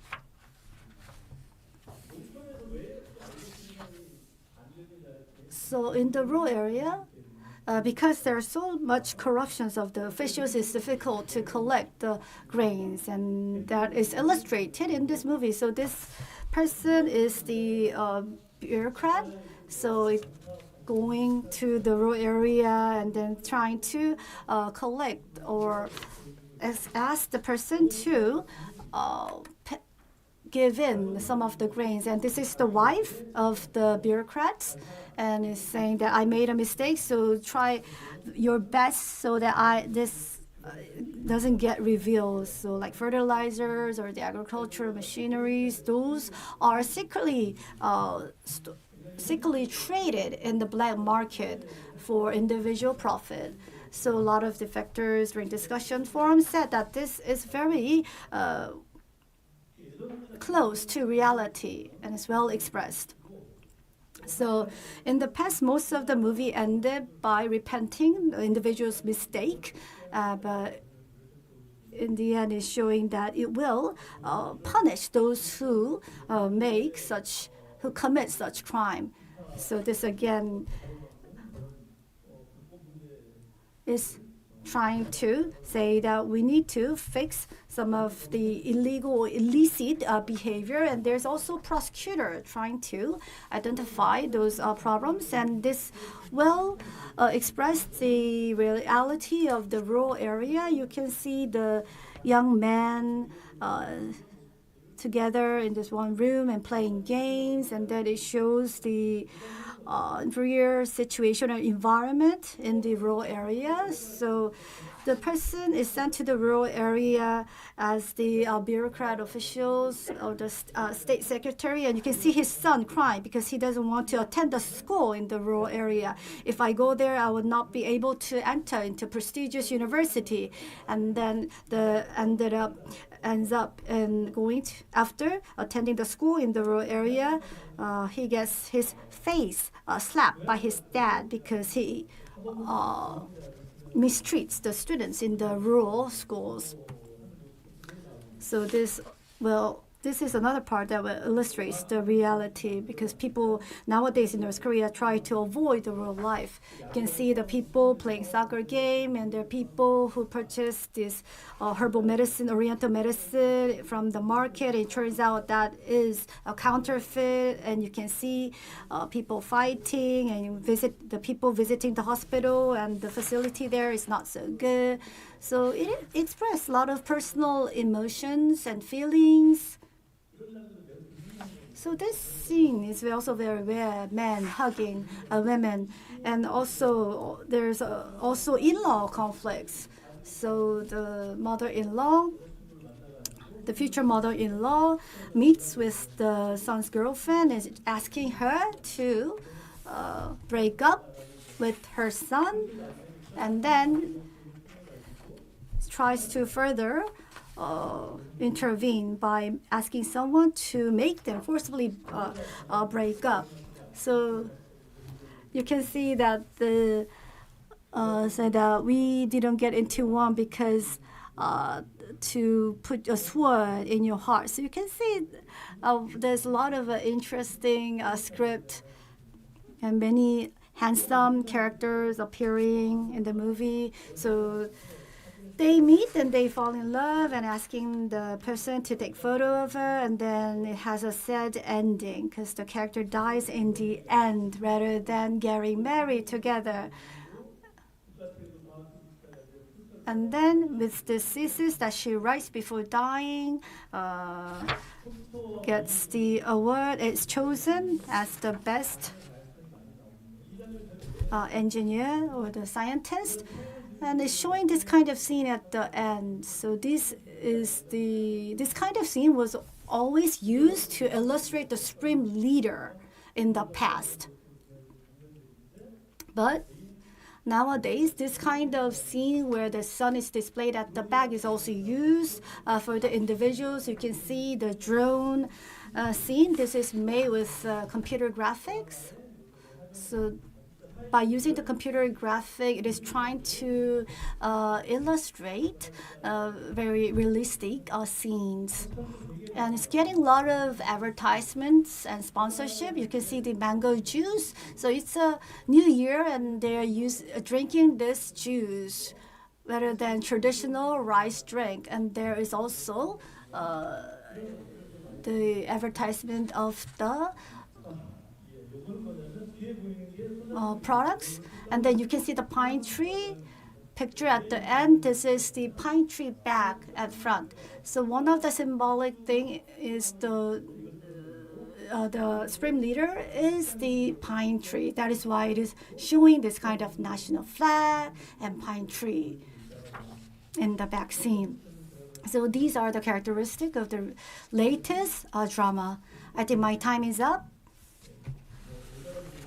So we'll have more time to discuss later. Thank you for listening. We were able to get the sense of idea of various dramas in North America. Thank you.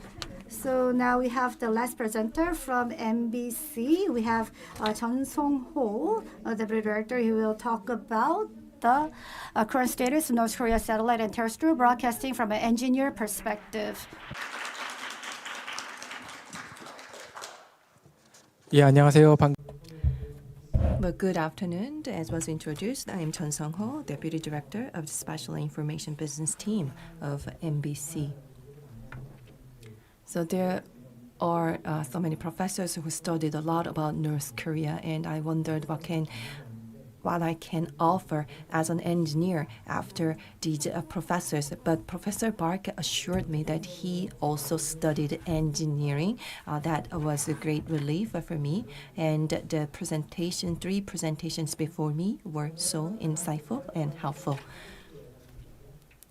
I used to work at KBS, and it has been only 3 months since I moved to MBC.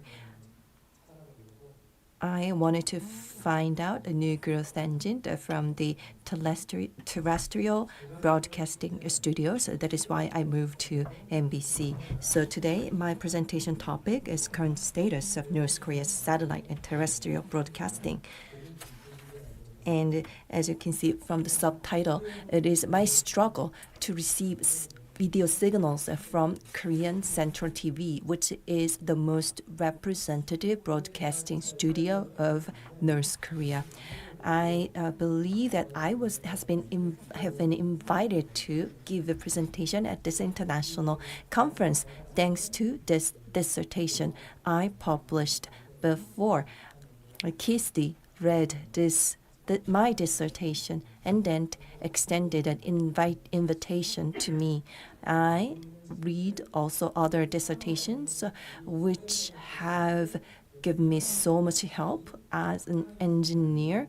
And there are so many technologies an engineer has to study. And I published this dissertation as an engineer to help out other engineers. We have to start this presentation with CCTV or the Chinese broadcasting studio before moving on to North Korea. I study the terrestrial broadcasting, and I get a contact from other departments that they are not receiving any signals from CCTV, even though they have to use the footages from CCTVs urgently. So I went there and found out that these relay stations, there were so many telecommunications relay stations that create interference, so that our broadcast studio had a hard time receiving signals from CCTV. There are so many SKT, one of the giant telcos of Korea, relay stations, and these relay towers are sending signals overlapping frequencies, which are causing interference in the signals from a CCTV. It happened June 19th, 2024. Please remember the date to gain more information in the later part of my presentation. Well, this looks quite hard and technical. The 3.88 gigahertz is the frequency used by CCTV, and the 5G telco uses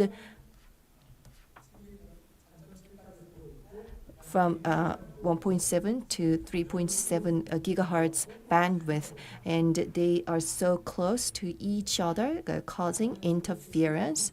And the North Korea's KCTV, it located far away, using a 4.2 gigahertz frequency back then.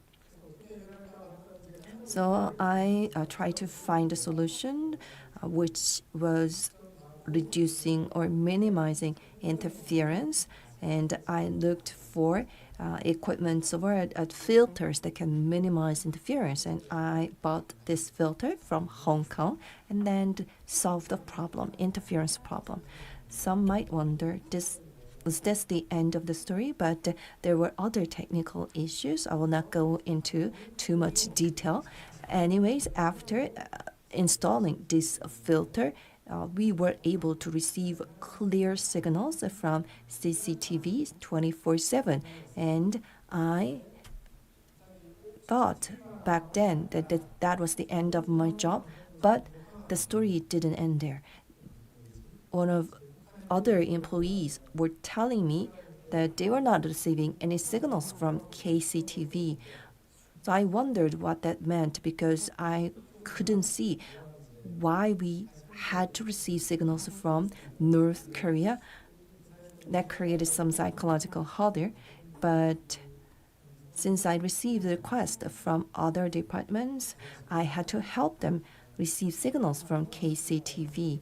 And why the signals coming from KCTV were so poor? That was because North Korea switched their satellites from Chinese one to Russian one. But this Russian satellite, Express 103, created a problem. As I mentioned, Chinese CCTV satellite was just 100 megahertz away from 5G bandwidth, but that still caused interference phenomenon. But this Russian satellite was just 5 megahertz away from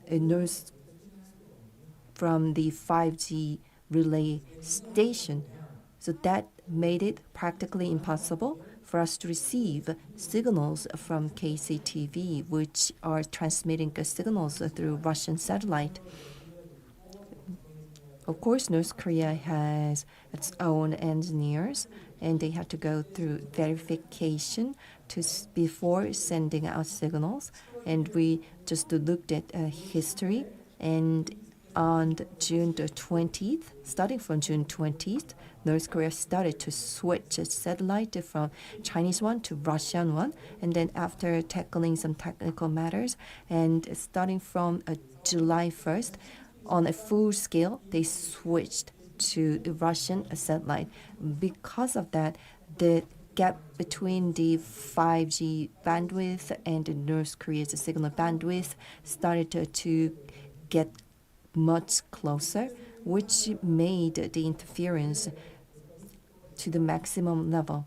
And the Russian satellite, their service coverage was slightly different from that of the Chinese satellite. So South Korea was originally not in the service coverage of this Russian satellite. So due to the lack, because we were excluded from the service coverage, and because there was so little distance between the 5G signal and the satellite signal, we were not able to receive signals from KCTV at all. So I tried to look for a solution, and this Express 103 was using DVB-S to the Generation 2 technology, and its transmission rate was 8 megabps. Please remember the number.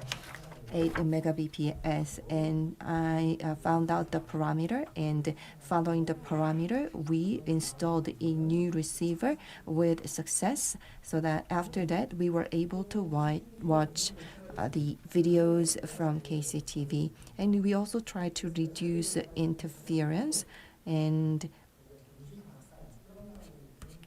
the northern area, there was a relay station owned by KBS, and we used this relay station to receive transmission coming from North Korea. And I went out to visit the field, but there were the other 5G stations or 5G transmission towers even in this very remote area, creating interference. But we had some negotiation with the telco company to just adjust the direction of the signals coming from the 5G tower.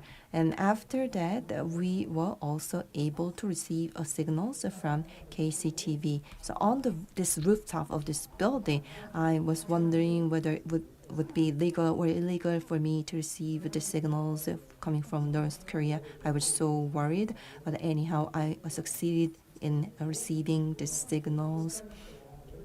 And we installed this signal receiver during the summertime. My colleague, boss, and the teammates were all there on the rooftop in the middle of summer, and we were so soaked with our sweat. And after installing the dish, and we installed a filter as well to reject other interfering signals. And then we used this encoder and the satellite signal receiver then these signals were encoded to be transmitted to our headquarters. And these signals were delivered to CDR, which is this signal repository space, and we just gave a dedicated transmission line so that other people inadvertently run into the signals and receive the broadcasting contents from North Korea. And then I looked at the contents and confirmed that these are actually coming from North Korea. This satellite coverage was so close to the 5G transmission tower, and there's also a solar interference. So just receiving satellite signals would be unstable, and these unstable signals cannot be used for broadcasting. These scattered and broken images and signals cannot be used for broadcasting because they have very substandard image quality. So I also look for other solutions. ཾTV has a Intersat satellite which sends signals to North American area, and then we try to bring those signals, but the cost was prohibitive. Those videos for North American continent, they had this SD signal, but these SD signals are not so superb. Before they used this 50 frame and HD quality, so the image quality is superior, and high quality requires 4.5 mega and 5 megahertz, but these images have 8 million megahertz, which means higher quality. And I ran into an article written by Martin Williams, and then his article showed us that North Korea also has digital broadcasting, and after some data search, we confirmed that North Korea also has its own digital broadcasting, and it is following the DVD T2, the European standard. This is one of the standards we reviewed before starting digital broadcasting. So this standard is quite familiar for us. So we decided to try receiving the signals by using this standard. And North Korea has its transmission tower, but we couldn't know the right frequency. And since I was a member of ITU, I got an access to ITU database, and there were so many the transmission towers, as many as 860 transmission towers registered at ITU. And from number 21 to number 48, they had this same frequency bandwidth, the same as South Korea's bandwidth. And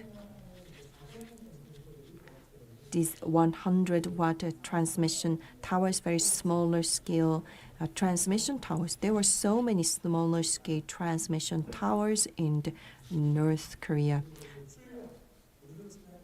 In addition to that, the Hanyang mountains and the various mountains, they had various transmission towers which had great transmission towers, which showed that the large-scale transmission tower signify that they are sending strong signals for many households.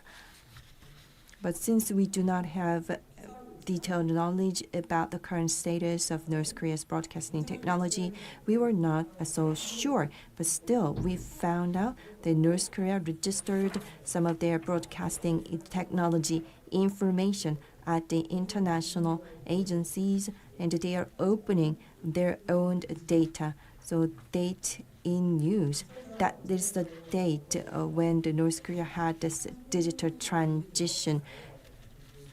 December 1st, 2016, that was the date we presume North Korea started digital broadcasting. Since that's the date North Korea registered their digital broadcasting technologies in devices at the international agencies. And they had some information about a Kaesong transmission tower with a frequency of 610 megahertz.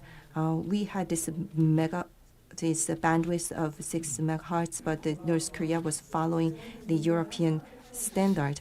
And the antenna pattern, they also had the measured data.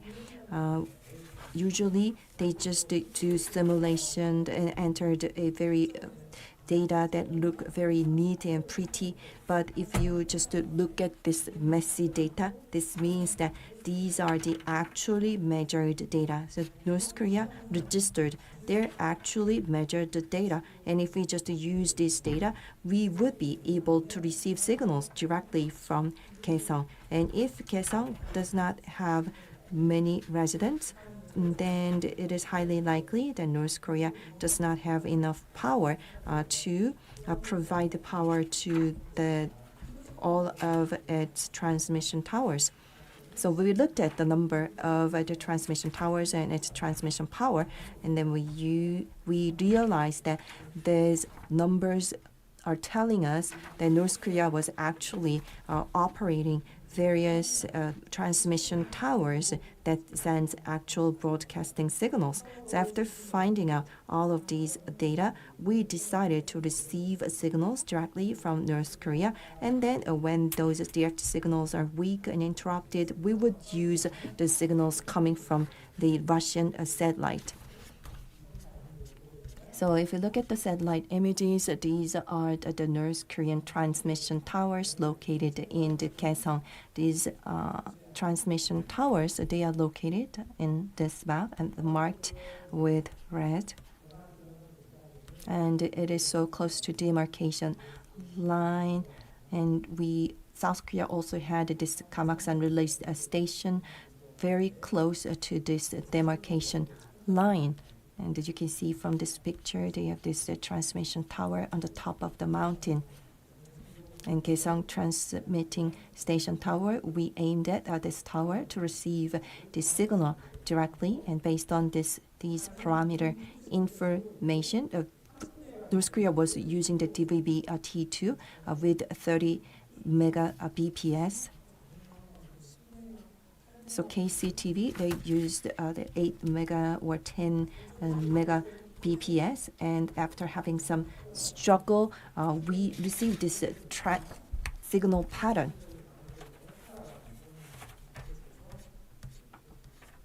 And we captured these color bars for a test run. But received signals, but North Korea didn't follow the international standard, which caused another problem, which means that our devices cannot read or decode the signals coming from North Korea. There was no major change to the standard itself.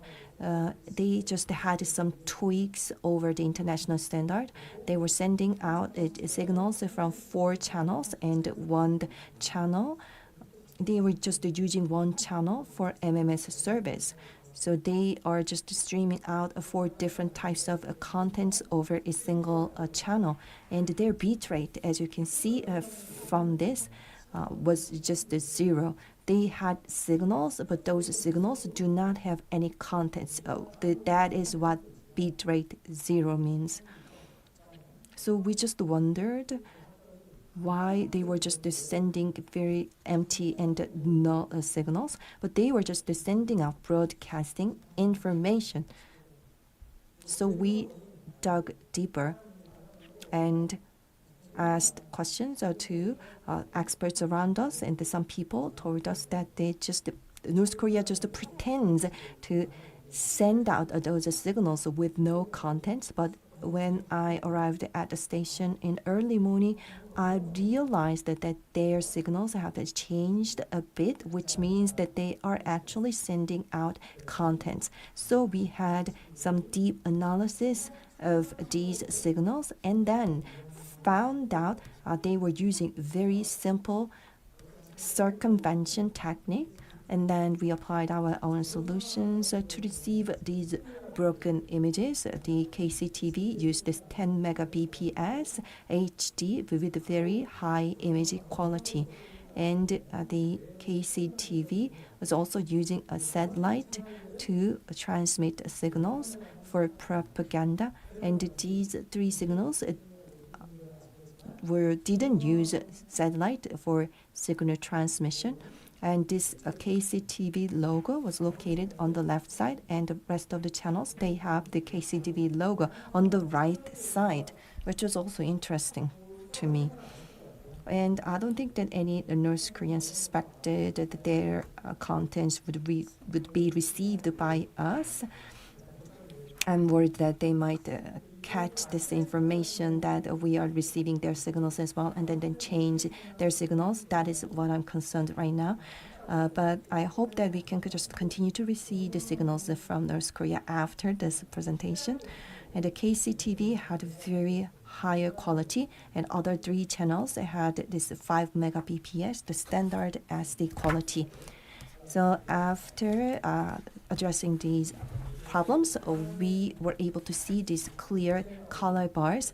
And you can see that the name of channels, Mansudae TV and Gymnastic or Sports TV. Mansudae TV starts its broadcasting from 4 p.m. But the numbers differ, like 5 p.m. or late night.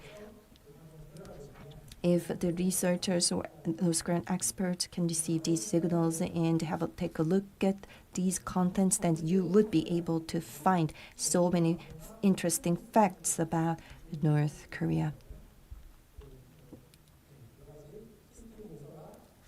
And KISD reports just analyzed the ཾCTV contents for the past 10 years, but if KISD can get an access to the contents from other channels, then they will be able to find out more facts about the current status of North Korea and deepen our understanding about North Korea. And they also send out some broadcasting program about the soccer games. Since we were not able to record the North Korean programs, we had so much problems when we tried to make contents about North Korea. So we just turned to the old North Korean contents.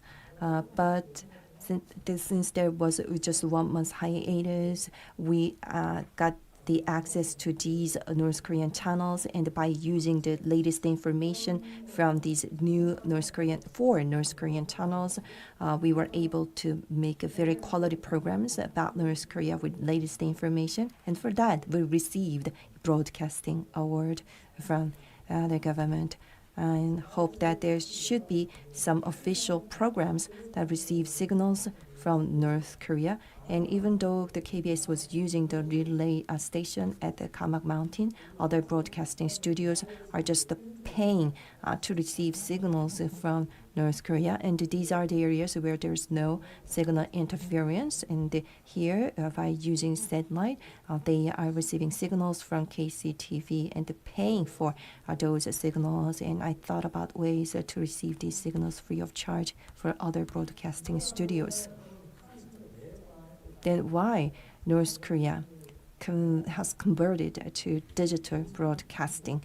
I thought about it a lot and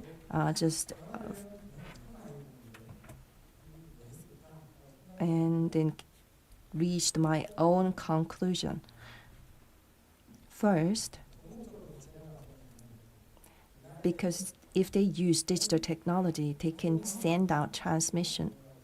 They can just operate multiple broadcasting channels.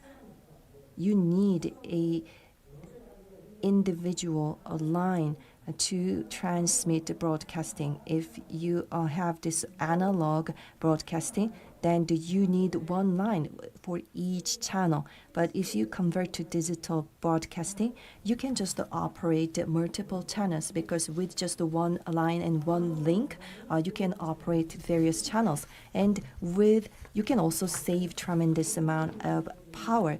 With just 1/10 of power, you can operate the same number of channels digitally. So digital broadcasting can save lots of money for North Korea, the country which is so intent or the very attentive and saving budget for in everything. And there was a survey among North Korean defectors, and there are answers that show some information that, as an engineer, I believe are so wrong and not suitable. But if a North Korean expert looks at these signals directly and see these contents directly, then they will find out the gaps between the actual questionnaire of North Korean defectors and the technical side that we find out engineers. And when I have this direct reception, I came to realize and discover new facts, interesting facts about North Korea. Some days they start broadcasting at 6 p.m. and some days they start at different times. And as we accumulate more data about North Korea through these direct receptions, then these data can be used to deepen our understanding about North Korea. Before, we just used older data, very antiquated data, to explain the current status of North Korea, which just create a gap in our understanding. But if we just can receive latest data from North Korea, and our understanding will be deepened. So the technological experts and North Korean experts should come together to receive these signals from North Korea and analyze these signals from North Korea. And lastly, this is a slide I use a lot whenever I give a presentation. And when it comes to smartphones, they use the same international standard. There is no preference between different countries. But when it comes to broadcasting technology, they use the wireless technology, and these technology reflect the cultural differences and the preferences of different countries. So what type of broadcasting format is used would explain the country's preference and their allegiance between different countries. So culturally, we are very close to North America, so we follow the North American standard. And Korea, China, Japan, we are geographically in proximity, but we are using different standards and different formats when it comes to broadcasting technology. And North Korea used DVB T2, and by analyzing which digital broadcasting format is adopted, you can just see the psychological distance between different countries. And Brazil is using 83.0, which is being used by South Korea, which means that South Korea, North America, and South American countries are using the same format, which is reducing the psychological distance between the countries in these different continents. So the takeaway message is that we are now able to receive signals directly from North Korea, and these data can be used to analyze North Korea in the future. Thank you so much. Well, that was a very interesting presentation by Mr. Jun, current status of North Korea's satellite and terrestrial broadcasting. And the last slide shows his insights based on his experience as an engineer. Right now, it's 4:18. We'd like to have another break time before having comprehensive discussion. I will see you in 10 minutes. Thank you.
네, 여러분 편안한 휴식 시간 잘 취하고 계시.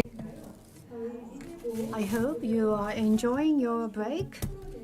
We are going to begin this comprehensive discussion. So I'd like to ask all the distinguished guests to take your seats. Today's panel discussion in a minute, so please take your seat in advance. 네, 이제 패널 디스커션 이루어지겠습니다. We will now start the comprehensive panel discussion. I would like to ask all the participants to take their seats. Well, discussant on this stage in advance. Thank you very much. Please come forward, every participant. 감사합니다. 네, 모든 분들께서 함께.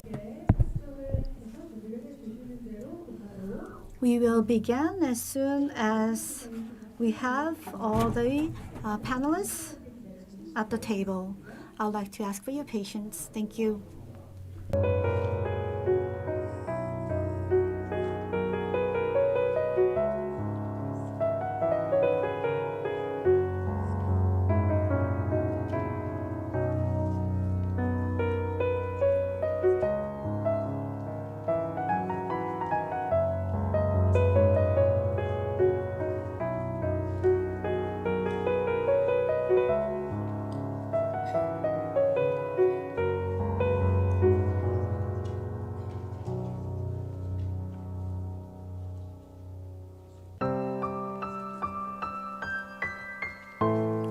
네, 감사드립니다.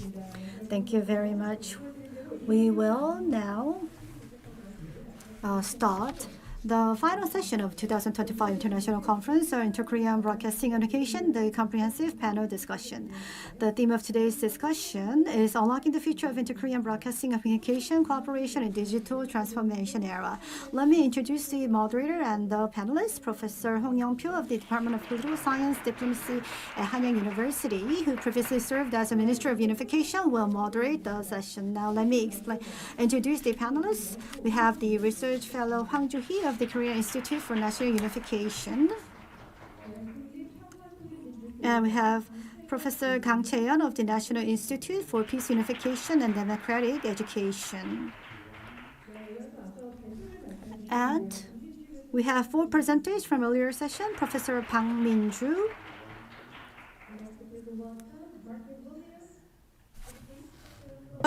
Thank you. 네, 그리고 전영선 and HK Professor Chun Young-sun, and Deputy General Manager Chun Sung-ho. I expect to share many valuable insights. Now I'll hand the microphone over to the moderator. I am Professor Hung Yong-pyo, who will be moderating this comprehensive panel discussion. Usually around this time, many attendants leave, but I see we still have many participants in the room. I think today's presentation was very interesting. It was a very valuable opportunity to learn a lot of useful information along with various insights. We have the two discussants today. We have Research Fellow Hwang Joo-hee from Korea Institute for National Unification and Professor Kang Chae-yeon. They are experts and they have prepared a lot for this presentation. So I will give each of the discussants 10 minutes. So you can freely use this 10 minutes for presentation and discussion. And we also have the four presenters. So we will open up the floor for discussion after hearing the remark from two discussants. Yeah, 안녕. Great to see you all. As was introduced, so I'm Hwang Joo-hee, a research fellow from Korea Institute for National Unification.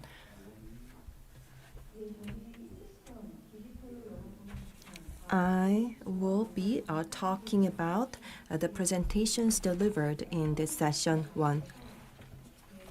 So before starting my comment about the presentation topics, before starting my comment, I will introduce myself first. I have a doctoral degree on the North Korean enterprises and businesses, and after that, I worked at Samjeong KPMG. My expertise is business or enterprise management, and for 4 years, I studied North Korea's test mining and scientific policies of the North Korean regime. And based on my experience and expertise, I will make a comment. The two presenters gave us a very detailed explanation about the current status and the policy framework in institutions of North Korea, especially the current status of smartphone usage and the science technology policies after Kim Jong-un took office. Their presentations were so covered a wide range of information and along with very in-depth insights. So I don't have any specific thing to comment on. So I will give you a brief outline of the digital look at North Korea tech landscape and mobile life instead. North Korea's science centers, they are being operated for a profit, where researchers have to finance their activities for themselves without the government grant and support. That is the change that happened after Kim Jong-un took office. And I also studied how North Korea businesses are introducing ICT for their business management. And there were so many changes in science and technology of North Korea, and this is helping North Korean people building the ecosystem for science and technology, and to fully leverage the outcomes of science and technology and make profits coming out of intellectual property based on science and technology. North Korean regime is also working hard to build intellectual property ecosystem where they can just monetize the outcomes coming from intellectual property. So to protect and monetize intellectual property, you need laws, regulations, supporting infrastructure, policy environment, the market structure, and the system where rights can be generated. And for laws and regulations, they should have patent laws, copyright laws, technology transfer laws, and others.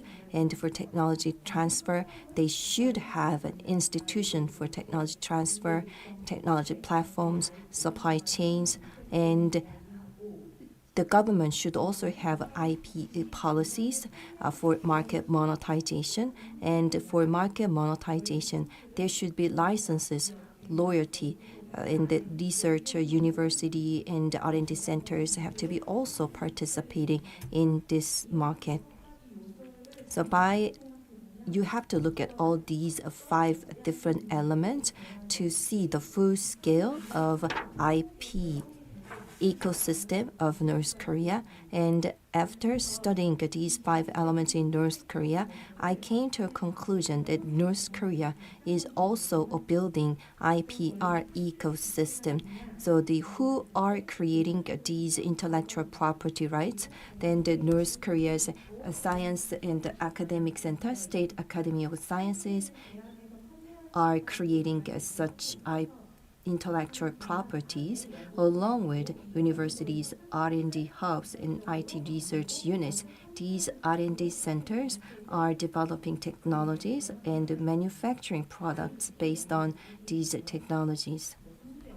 They also have defense research institutes, but there was not so much data about North Korea's defense research institutes. And I also looked at whether North Korea has laws and institutions which recognize IPs. And I believe after Kim Jong-un took office, there have been many amendments to patent and copyright laws to recognize the rights to intellectual property. And they also refined their own Science and Technology Act and performance laws. So we can safely say North Korea has laws and institutions that protect intellectual properties. And what about support infrastructure? North Korea has, as you can see from the previous presentations, technology trading platforms along with lots of apps and science and technology dissemination networks, and more recently, they offer remote education systems along with lots of data infrastructure. And they also have this fourth element, market and revenue structures.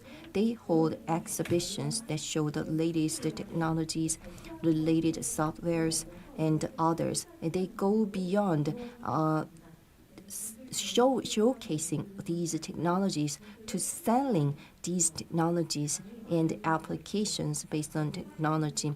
And you also saw the mobile economy that is just budding in the North Korea. Now North Korea has this e-commerce system which is growing faster than our expectation.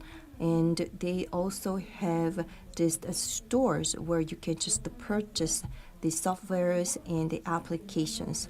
These show that North Korea has a market where IP can be generated and monetized.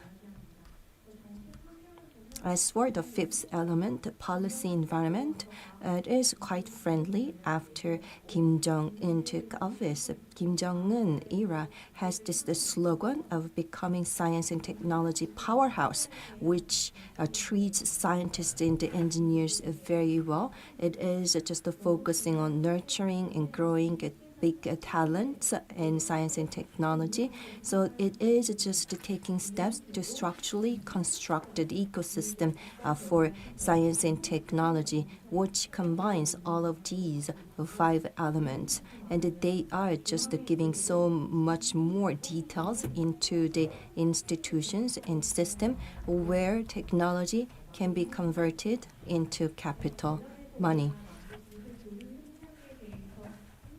So when we talk about the technology transfer and exchange between South and North Korea, rather than just focusing on simple exchange, we have to look at this technological ecosystem of North Korea and think about more detailed form of technological exchanges between the two Koreas. This concludes my statement as a discussant. Thank you so much. Thank you for keeping to your time limit. We'd like to move on to another discussant, Dr. 캉.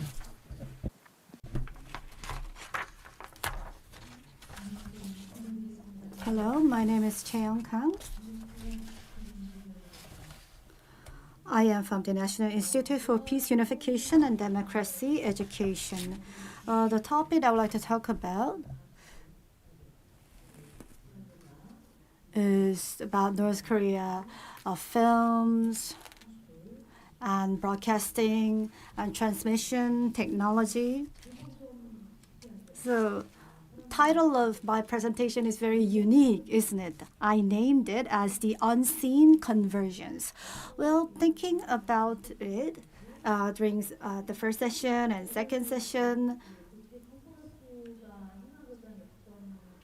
I think both of the sessions are dealing with the topics, which in the end is trying to deliver the message that both Koreas, North and South Koreas, are in a quiet way trying to get in contact and become closer to each other. I think as a research fellow Hwang mentioned several times about the National Science Technology Institute. And actually, I am from that National Science Technology Institute in North Korea. And I think the organizer of this conference and to the Sir Kim I think I don't know if they invited me knowing that I'm from this institute, but actually my major was the integrated circuit, and I did a lot of research about sensor and integrated circuit. So it's been 13 years since I came to South Korea. So I major international politics, center around inter-Korean relations. I am looking at various issues. So it's a social science plus a natural science theory plus, and then I'm also researching on the future of inter-Korean relations on top of that. And today, through a lot of presentations, I think you have heard a lot of information. There was APEC in September this year. And during that period, I don't know how you feel, but what surprised me the most was this. Wow, the world is changing so rapidly.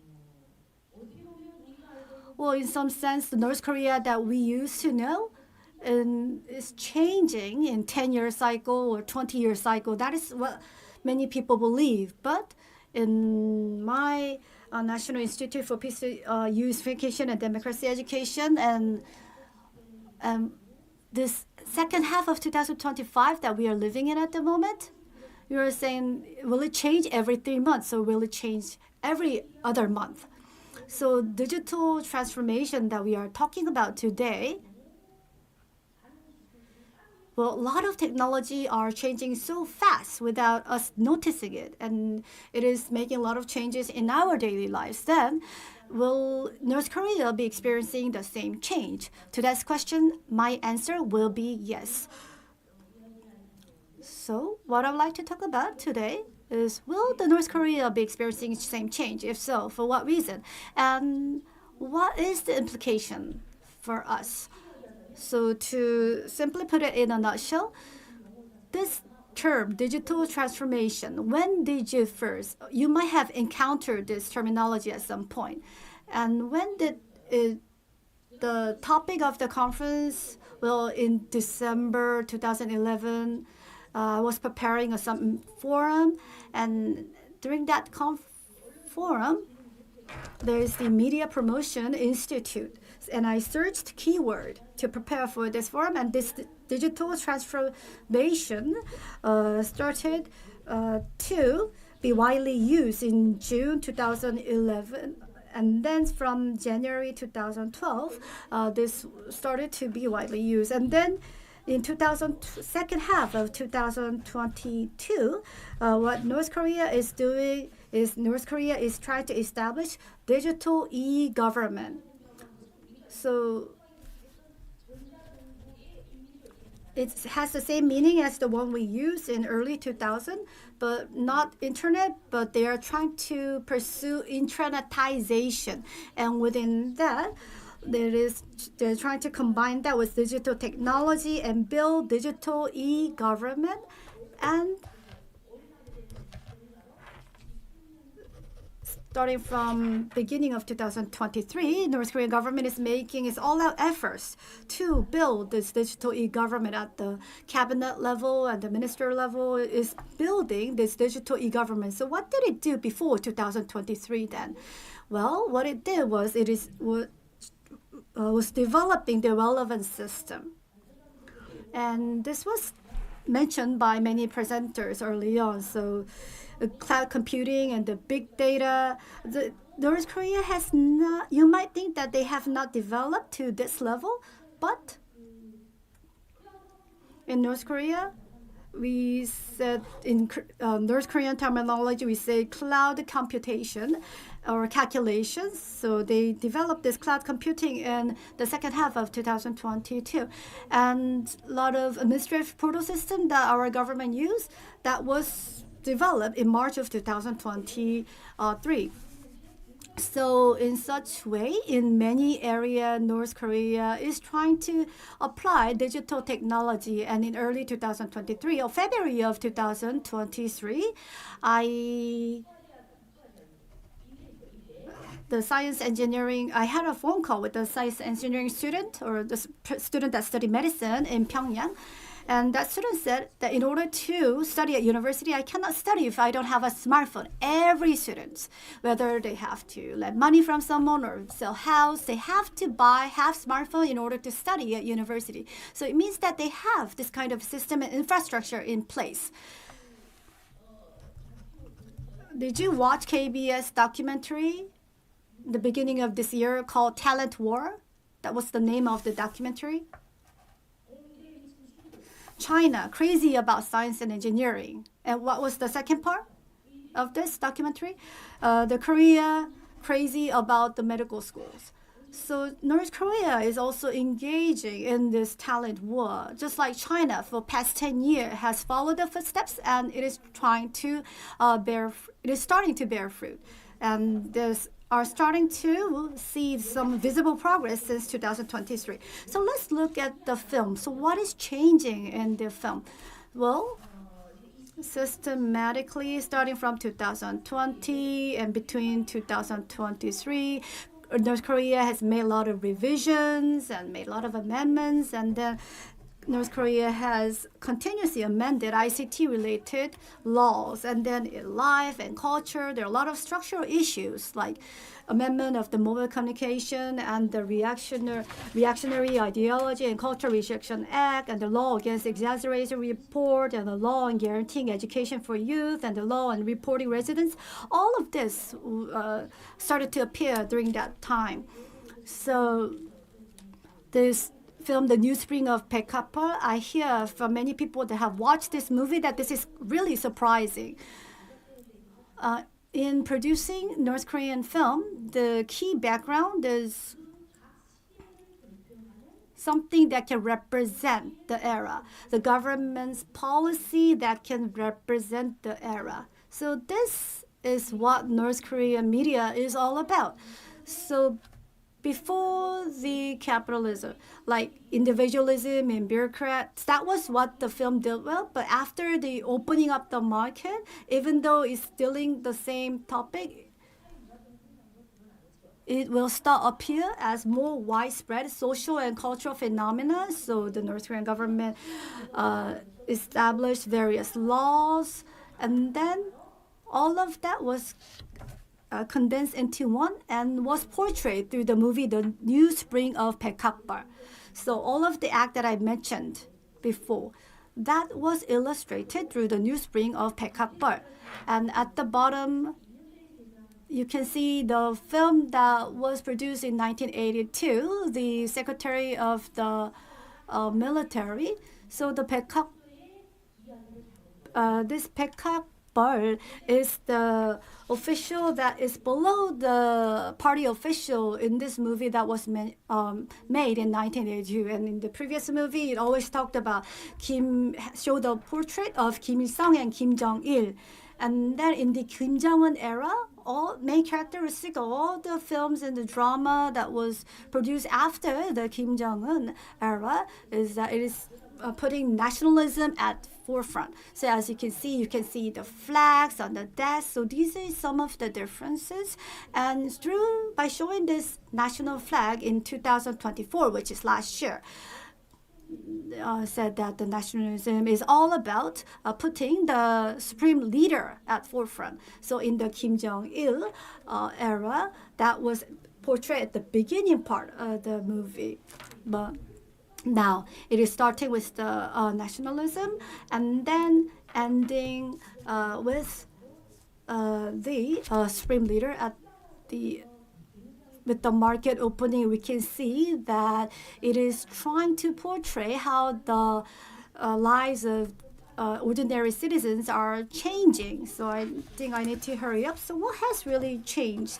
There are clearly many changes that are taking place. And what I'd like to tell you today is that there has been a lot of changes to the filming technology, and it is becoming more realistic. So the narratives of the film and the drama has also changed significantly. So it's realism. On top of that, the restoration of the system, and it is trying to directly front some of the internal problems. And then what is also interesting is that it is also embedding the virtual reality and augmented reality and MR and CR technology. So this Science and Technology Research Center is researching a lot about this XR technologies. So this was established in 2020. So they are researching on the global trend in earnest. So in 2023, 2024, 2025, if you in the North Korea media and film,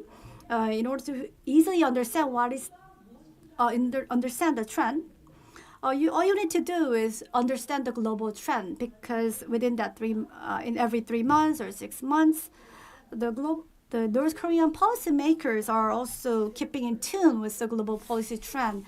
And I have watched the advertising film, and you might see, doesn't it seem to ring you a bell? So for 72, this is the advertising video clip for the movie 72 Hour. So would you understand if I tell you that they have used the AI gen in making this advertising video clip? And the story doesn't end here. Well, beginning of this year, while building the Hwasong complex, you can see the photo in the middle. Kim Jong-un visited the Hwasong complex. And then if you look at the construction design, this was made using Gen AI, generative AI. And on the right-hand side, in 2023, October 2023, to generative AI, like energy technology or green technology, resource technology, construction technology, 3D technology. It gave you a prompt of all of the technology to show me the Hwasong complex, and this is what Gen AI gave me. So this was made by me by giving the prompt to Gen AI. So you can see how much focus North Korea is placing on AI. So in order to understand North Korea in 2025, we don't have to look far. We don't have to look 5 years ago or 3 years ago, but what should I say? It's not an intertwined change, but what we need to do is focusing on today. We need to focus what's happening today rather than looking 3 years ago or 5 years ago. And then we need to then think about what North Korea and South Korea can do together. So in that, I think we need to approach in this regard. And that will end my presentation here. Thank you for your attention. Thank you.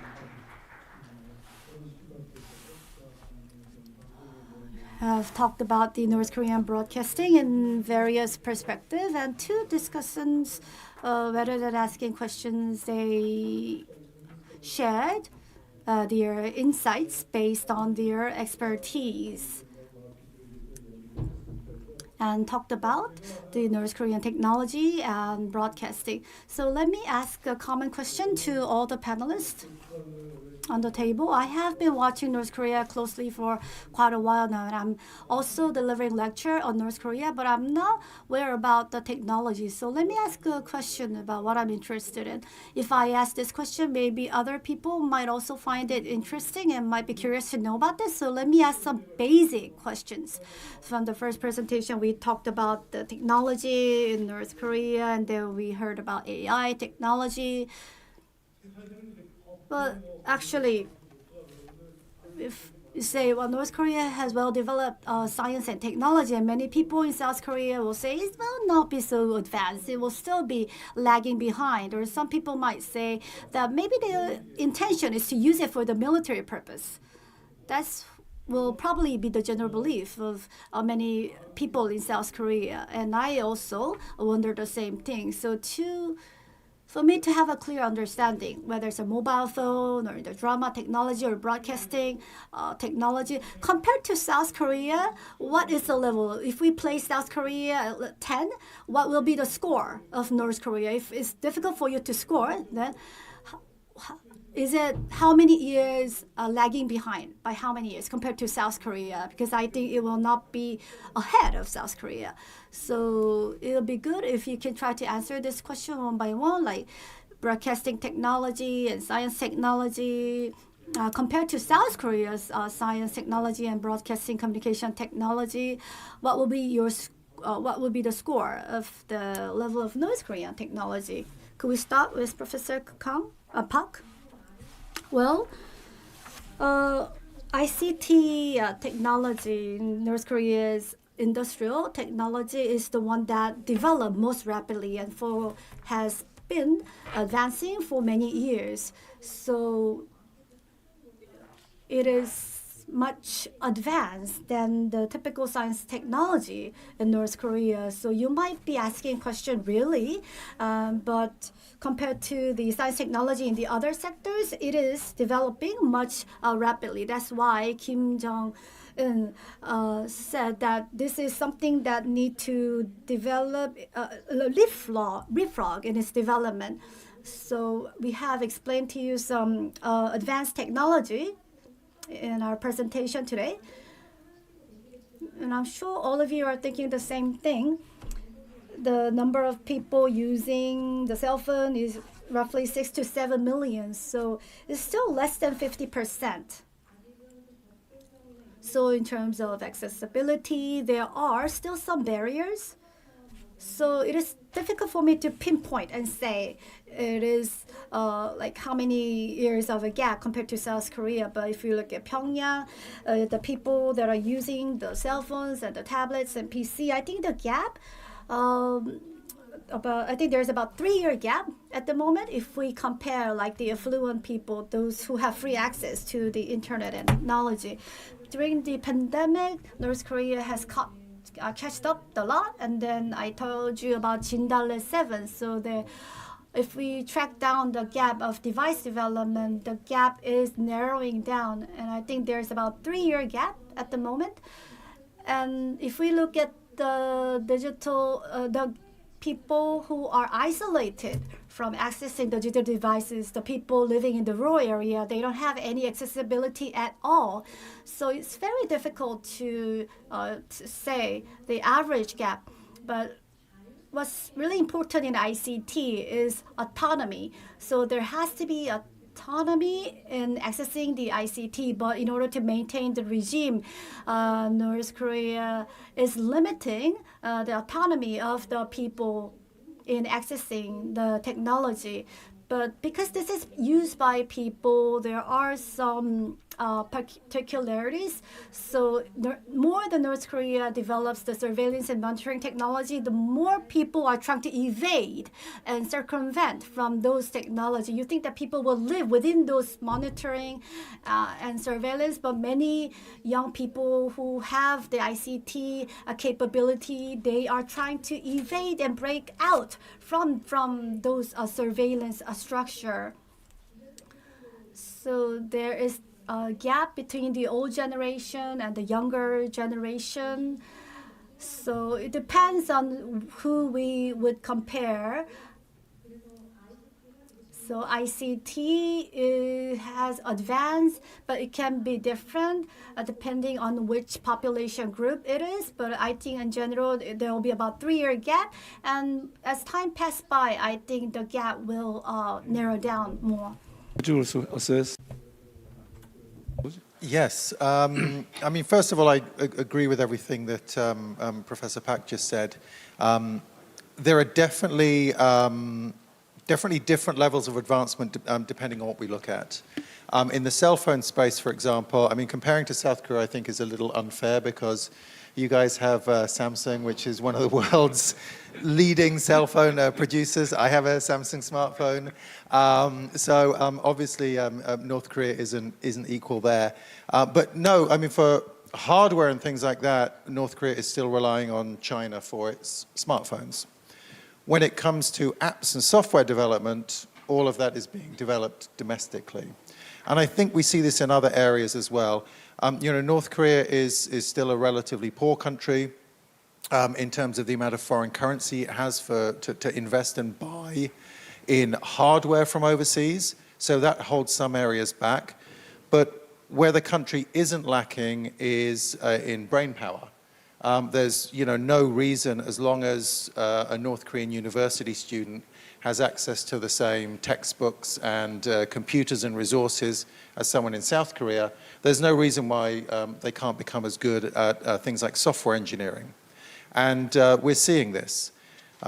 If we look at things like the International Maths Olympiad or the International Collegiate Programming Contest, North Korean universities are in the top 10 in the world.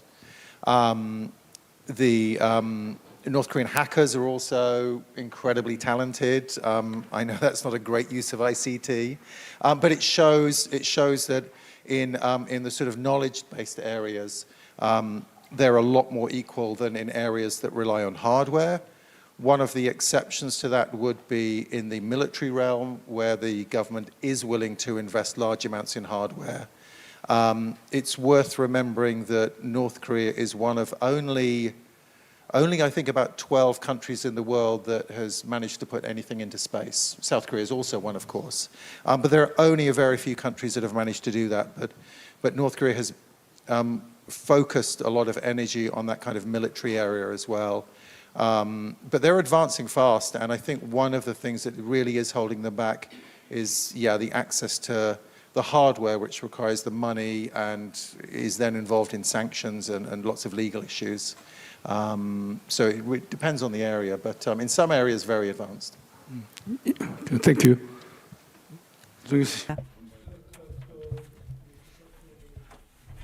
Yes, the new spring of Paiknam, it has a storyline of the Korean soap opera, which sounds very familiar, and it has this reminiscent of Korean old soap opera. So can you tell us the level of drama making of North Korea and the atmosphere or the environment of drama making North Korea? Is there any difference in standards?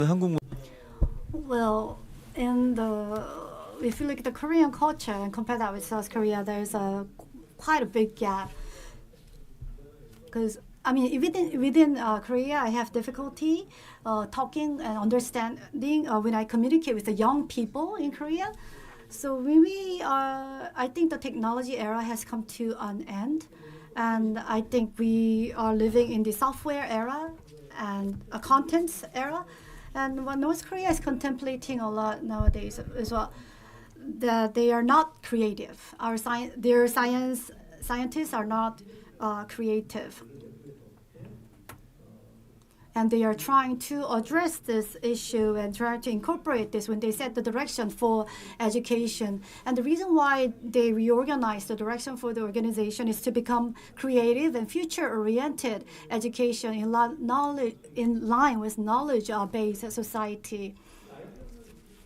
And if we look at people that are leading IT revolution like Bill Gates, and they were the one that lived the hippie culture when they're young. They broke away from the status quo.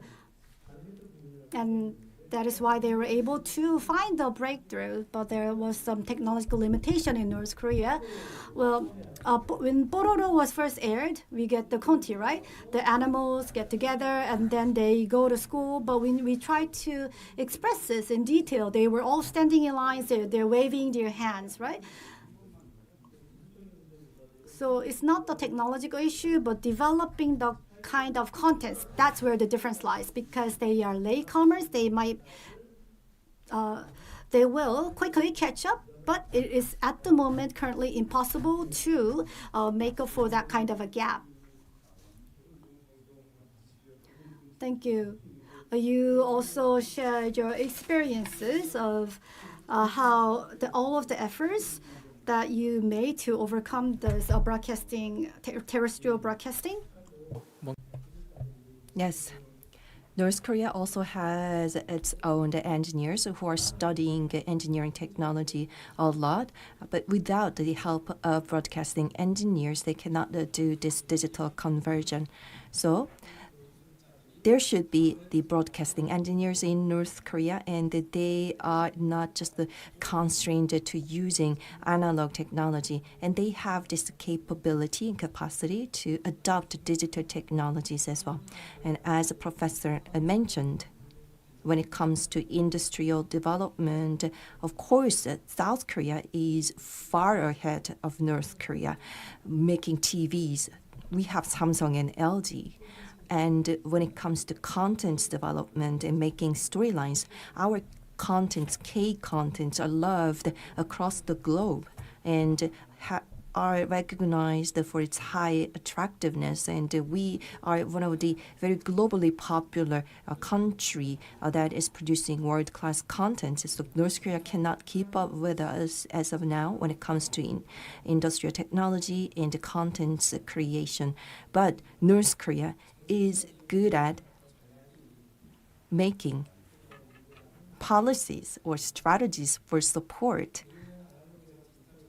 When we did this digital transition, we follow the format of the US to adopt HD high quality format, but the conversion to UHD has a very different objective, and because of that, the many broadcasting studios are having difficulties in converting to UHD, and this has created some limitation in increasing UHD adoption.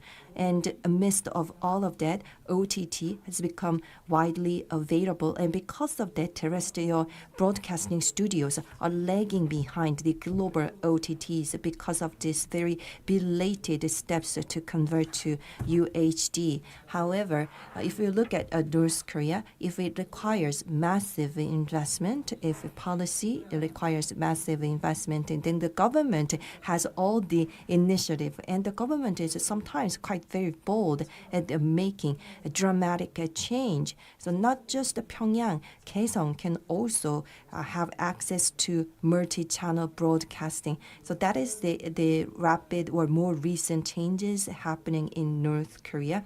Well, if we just look at laws and regulations of South Korea, it is not just the fast catching up with industrial changes and commercial changes, but North Korea is, the regime itself is taking the initiative, unlike South Korea. So there is one thing that North Korea is better at. And then I will ask you a very short and personal question. When I used to work at the government, of course, when it comes to broadcasting exchanges, we use NTS, and North Korea uses PAR, as a standard. But if all becomes digitized, then the exchange become easier? And if they have this digital conversion, is there any compatibility issue? Would that be easier to tackle? Well, as I mentioned, this region has the neighboring countries in this region are adopting different standards and formats. China, Japan, and South Korea are using different formats, so we have to try to unify these standards and formats later. And North Korean commoners or North Korean regular people, can you tell us the technology standards of North Korea? 그 북한의 기업 I am interested in North Korea's business management and companies, and that is my research area. So let me try to answer related to this topic. So after Kim Jong-un took control, has the socialist management system, even though it's limited. So they are giving some freeway and some autonomy in the business management in North Korea.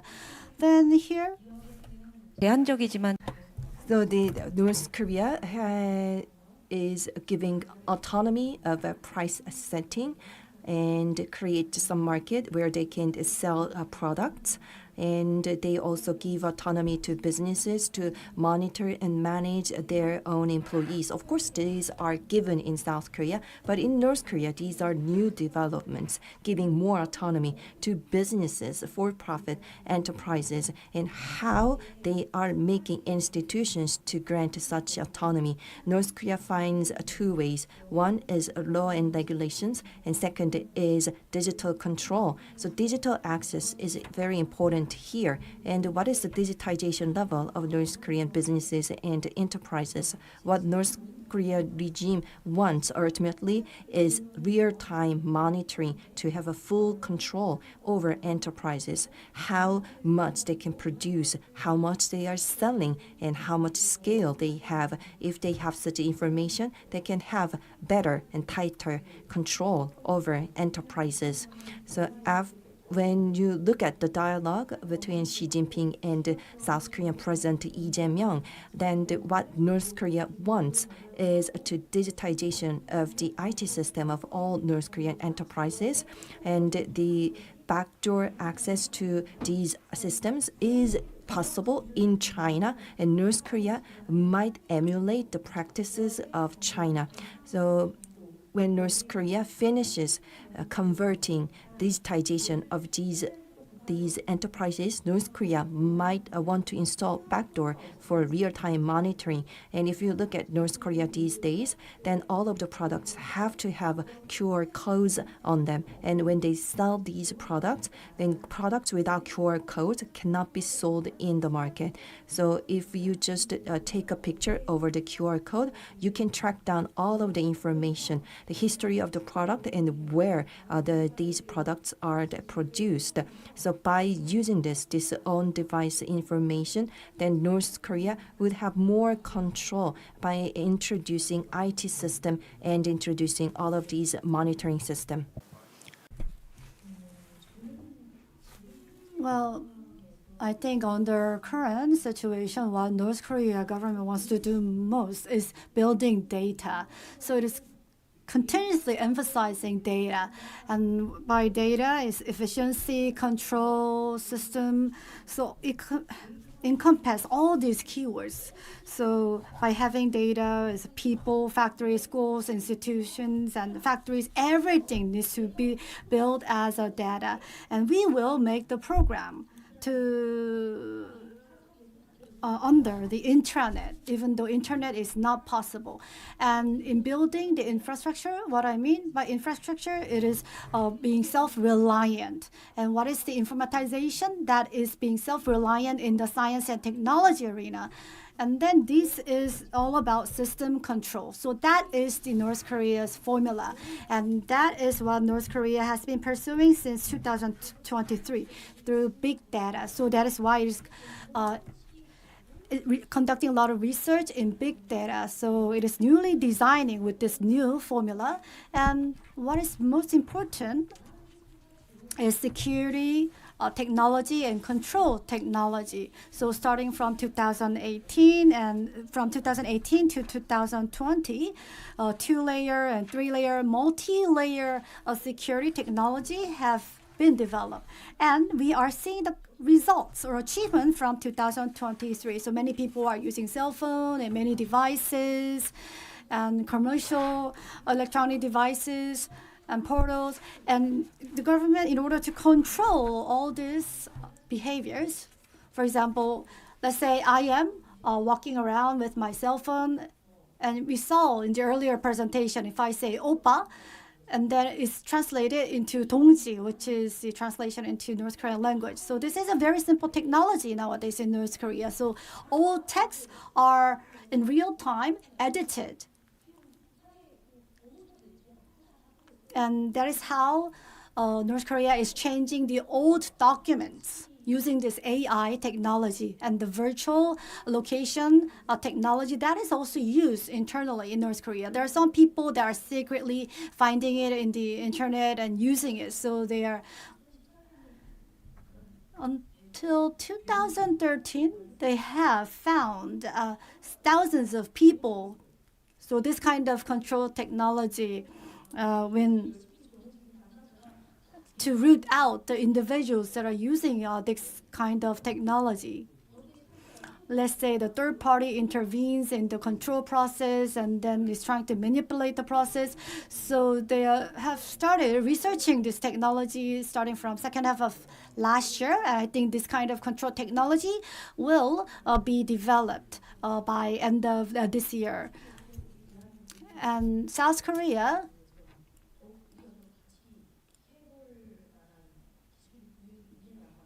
the area where we can cooperate together, I think, is in control technology and cartoons for children and youth, the cartoon contents for children and young people. So I think we are competitive in this area. So I think we can tap into some opportunity for future cooperation in this area. 사실 제 Well, thank you so much.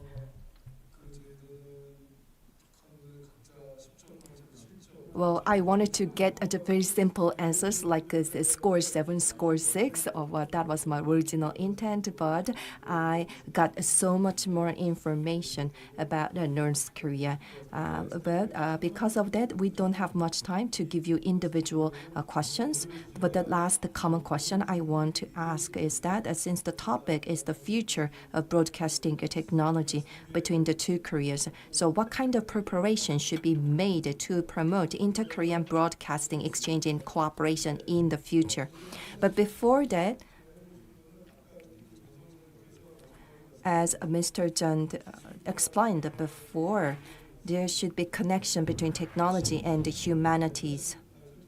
So among the presenters or speakers today, do you have any questions for other speakers? For interdisciplinary approach, do you have any burning questions to other speakers? I want to ask some time to all of these speakers, and after that, we will talk about the preparations for the future. To give some time to think about to our speakers, I'd like to open the floor to take 2 questions. Well, thank you so much. I learned a lot. I have a question to Professor Ba. Well, then this year, the ChatGPT and the generative AI received a lot of attention globally. So is it used in North Korea? And if so, how often is it used? And is it also trying to develop it in-house? So is there anything that you know in this area? And North Korea people are not allowed to use the internet. That's what we heard throughout today's presentation. So if they don't have accessibility to internet, is it possible to adequately develop ICT? So I know that North Korea has a very advanced hacking technology, but this is what I want to know. And then there's the internet censorship. So in the telecommunication area, won't the inter-Korean cooperation be limited? So how can we overcome this limitation? Okay. You also raise your hand. So I see that you have done extensive studies. Let me ask from a different angle. Here's the GPS. Which GPS is North Korea using? Is it GPS from the United States or is it GPS from China? So I'll appreciate if any of the panelists can answer this question later. So among the panelists, do you have, this is a very simple question. When you were delivering presentation, you said that North Korea has moved beyond 3G and is using 4G. So I really want to ask the question. So when transitioning from 3G to 4G in terms of hardware, I thought there are a lot of difficulties. So then to what level can North Korea use 4G? Or has there been a full transition from 3G to 4G? This is my question. 예, 또 혹시 다른 분 중에서? Is there any other person who wants to ask a question? What about the GPS information? Is there any of you who knows the answer to that GPS question? As far as the smartphones are concerned, North Korean smartphones don't support GPS. There is a mapping app on there, but you have to move with your finger to like where you are and where you want to go to. I believe that a lot of the mapping data is protected in North Korea as a state secret, so they don't give people access to GPS. In the military realm and things like that, I don't know. We've seen examples in the past that they might be using the Chinese Beidou system. They're now very, very close to Russia, so maybe the Russian system as well. But at least for average consumers on their phones, the GPS is disabled. I think the 4G technology things is also used. Oh, yeah, the 4G technology. So 4G launched 2 years ago. When I showed the map of cellular coverage, it's impossible from a satellite image to know if it's 3G or 4G, just from the picture. We know that 4G is in Pyongyang. If I travel close to the North Korean border, I can receive 4G from North Korea, so we also know that it's near the border. I suspect probably a lot of people are still using 3G just because new 4G phones are expensive. But I think they're probably moving towards 4G because there's so many more technologies you can do with it, just like any other country when the new system comes out. Thank you. 여기 질문이 있습니다. Well, actually, before joining this conference, I read an article, and there was an article saying that ChatGPT is widely used in North Korea, so they are checking whether this is true or not. So ChatGPT, they cannot use it widely because internet itself is limited. It was probably the hackers or only extremely few people who are being nurtured into ICT talents under a very close surveillance and monitoring. So those are the people that can access and use the ChatGPT. So it is also used to see what kind of information we have. It is not used to fulfill the curiosity of individuals. Even if you print something, you have the records, and the government know about who printed, what kind of contents at what time. So this is, once again, the GPT is only used among extremely few people. And AI, some people have to put in the information and data for AI to be developed, but North Korea data pool itself is very limited. It doesn't have an intent to expand AI in the near future, so there is a limitation for this reason. However, in like fusion technology, so like the AI expert and the experts in restoration, they are cooperating and they are collecting the facial recognition data. So that kind of AI, the data that they can collect within their realm, they have made a lot of the facial recognition data. And if you said that there's a limitation if they don't have the access to internet. Yes, that's right. It is very limited. Like app, they don't download it from like Google Store, but they have to connect the wire to download that app. So it's very difficult to see the prosumers. So not the consumers, but it has to be also the producers that have to play actively. But there are not many people in North Korea that are actively producing at the moment, so it is very difficult to expect a digital revolution to the level that we have seen in Korea. However, there are some people who are trying to find some breakthrough and find a way to circumvent and trying to develop something new. So even though I'm very cautious in saying this, today it's difficult to see something that can be extraordinary, but if we say don't watch this contents, then people should not watch content, but people do try to watch the contents and they store it in the SD card, and if they get caught, they just eat it or swallow it to hide the evidence. And then people try to watch the contents through this kind of way. So even though it will take some time for internet to be readily available, there are this kind of changes that are taking place. Could you kind of and wrap up? So in the North Korean borders, people try to receive the signals to access to WeChat. So I think I can end here. 입니다.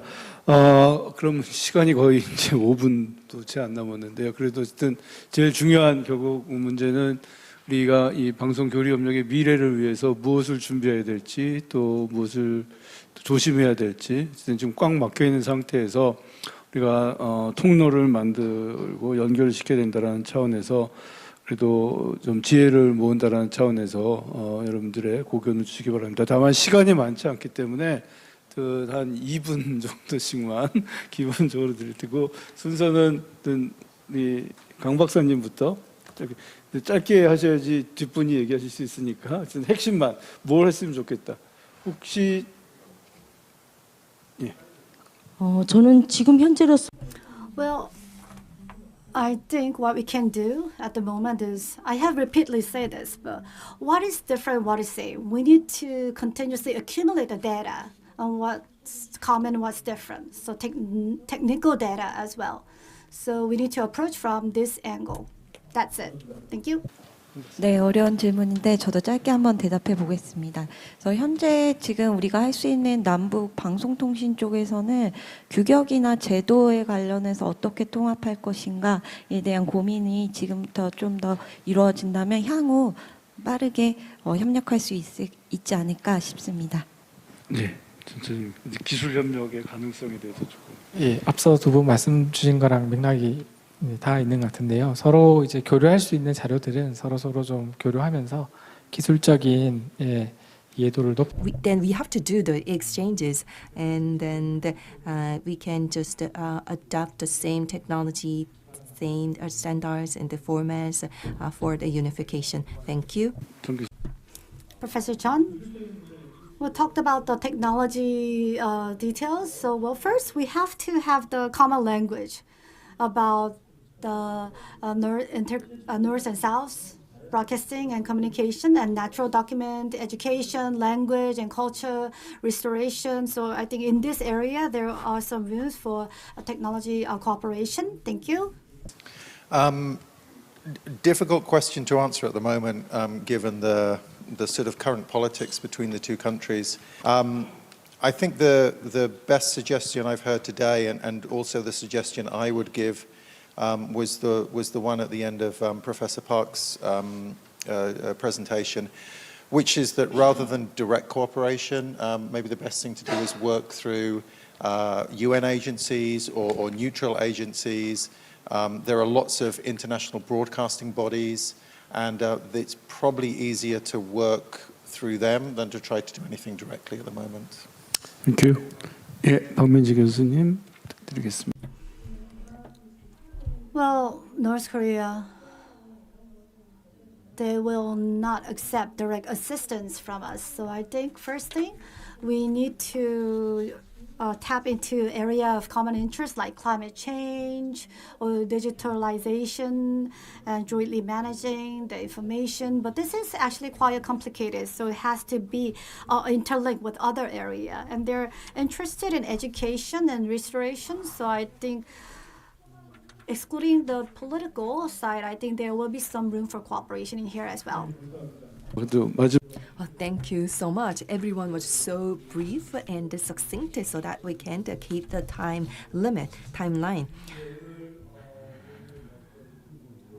Well, I am extremely grateful to all of the four speakers and the two discussants. I learned a lot, and I also personally came to have a better understanding about North Korea's broadcasting technology and technological capability, and what kind of policies and support should be made to enhance inter-Korean cooperation in broadcasting. When we first studied, Professor Park showed us a video clip about smart raccoons. It was I was happy to see that the short video clip, because when I first studying North Korea, I came to see that this video clip of smart raccoons before digitization of North Korea. And I found out that North Korea is adopting or combining digital technology with this smart raccoon content. And especially in the animation industry, we had some inter-Korean partnership and cooperation. North Korea provided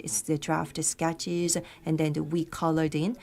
Yes, we created content, and the manual job, the handcraft was done by North Korean people, because North Korea has a very great mastery at handcraft and hand drawing. So that was the inter-Korean partnership project when it comes to broadcasting content. Even though our cooperation has been cut for quite some time, but if inter-Korean relationship improves, such partnership projects can be resumed. And this digitization is making a progress very fast. And I believe that digital technology is a very valuable tool for us to transcend barriers and then be connected with each other. And this can open a new chapter for inter-Korean relationship. With that thought, I'd like to conclude this international conference. Thank you so much for your participation. Well, I'd like to express my gratitude once again to everyone who led today's conference. You can now leave the stage. Thank you so much, discussants and speakers. Well, this was a very valuable time for us to look at the possible partnership between the two Koreas when it comes to broadcasting technology and content. I hope that today's conference was insightful and helpful to all of us. And now there's a QR code for satisfaction survey, which is now displayed on the screen. You can participate in the survey by scanning the QR code with your smart devices. We ask for your valuable opinions so that Inter-Korean Broadcasting Communications Conference can move forward as a better program. You may have a name tag, and please return the name tag to the registration desk on your way out, and take the souvenirs that the organization committee has prepared for all of you. This brings us to the end of 2025 Inter-Korean Broadcasting and Communications International Conference. I thank all of the attendees once again for participating and listening for a very long time. My gratitude also goes to the online audience as well. And I will see you at the next international conference with better program. This has been announcer Na Young Nan, your host for today. Thank you so much.